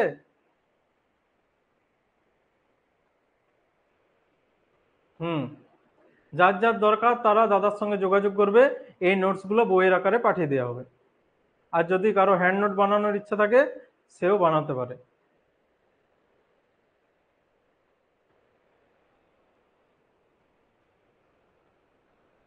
এমসিকিউর বই তোমাদের আরআরবির জন্য, এসএসসির জন্য প্রচুর আছে, প্রচুর বই আছে, আরিহান্ট, কিরণ, কত বই নেবে, প্রচুর বই আছে, প্রচুর পাবলিশার্স। ঠিক আছে, তোমাদের আরআরবির জন্য অনেক বই আছে, ইংলিশে অ্যাভেলেবেল, ইংলিশে অনেক বই আরআরবির জন্য অ্যাভেলেবেল, এসএসসির জন্য অ্যাভেলেবেল। তো তোমরা যেটার পরীক্ষা সামনে আছে সেই বইটা নাও, যে কোনো একটা বই। তোমরা তোমরা বই চেক করো, যে কোনো একটা বই কিনো, অসুবিধা নেই, প্র্যাকটিস করা নিয়ে কাজ। ঠিক আছে, প্র্যাকটিস করা নিয়ে কাজ। তোমরা যে কোনো এমসিকিউস এর বই কিনো, সাবজেক্ট ওয়াইজ কিনবে না। সাবজেক্ট ওয়াইজ আমি করাবো, ক্লাস করবে, টেস্টটা দাও, পিডিএফ পড়ো, যথেষ্ট। তোমরা শুধু তোমাদের যে পরীক্ষা এক্সাম, সেই এক্সাম রিলেটেড বই কিনো, সেগুলো প্র্যাকটিস করো, অভিজ্ঞতা হবে। ঠিক আছে, তোমরা সেগুলো প্র্যাকটিস করো। সাবজেক্ট পড়তে গেলে তোমাদের ধৈর্য কমবে, তোমাদের সময় নষ্ট হবে। সাবজেক্ট আমার দায়িত্ব, জিকে ক্লাসের সমস্ত সাবজেক্ট আমার দায়িত্ব, সমস্ত এমসিকিউস সব আমার দায়িত্ব। তোমাদেরকে শুধু টেস্ট ফলো করতে হবে, পিডিএফটা পড়তে হবে। তোমরা এইটুকু করো, ঠিক আছে। আর যদি নোটস দরকার হয়, যদি এই নোটসগুলোর একটা বই দরকার হয়, টোটাল হিস্ট্রিটা তোমরা পেয়ে যাবে দাদার কাছে এখন। তোমরা দাদার সঙ্গে যোগাযোগ করবে, ঠিক আছে। ঠিক আছে, চলো তো আমরা নেক্সট দিনে যেটা শুরু করব সেটা হলো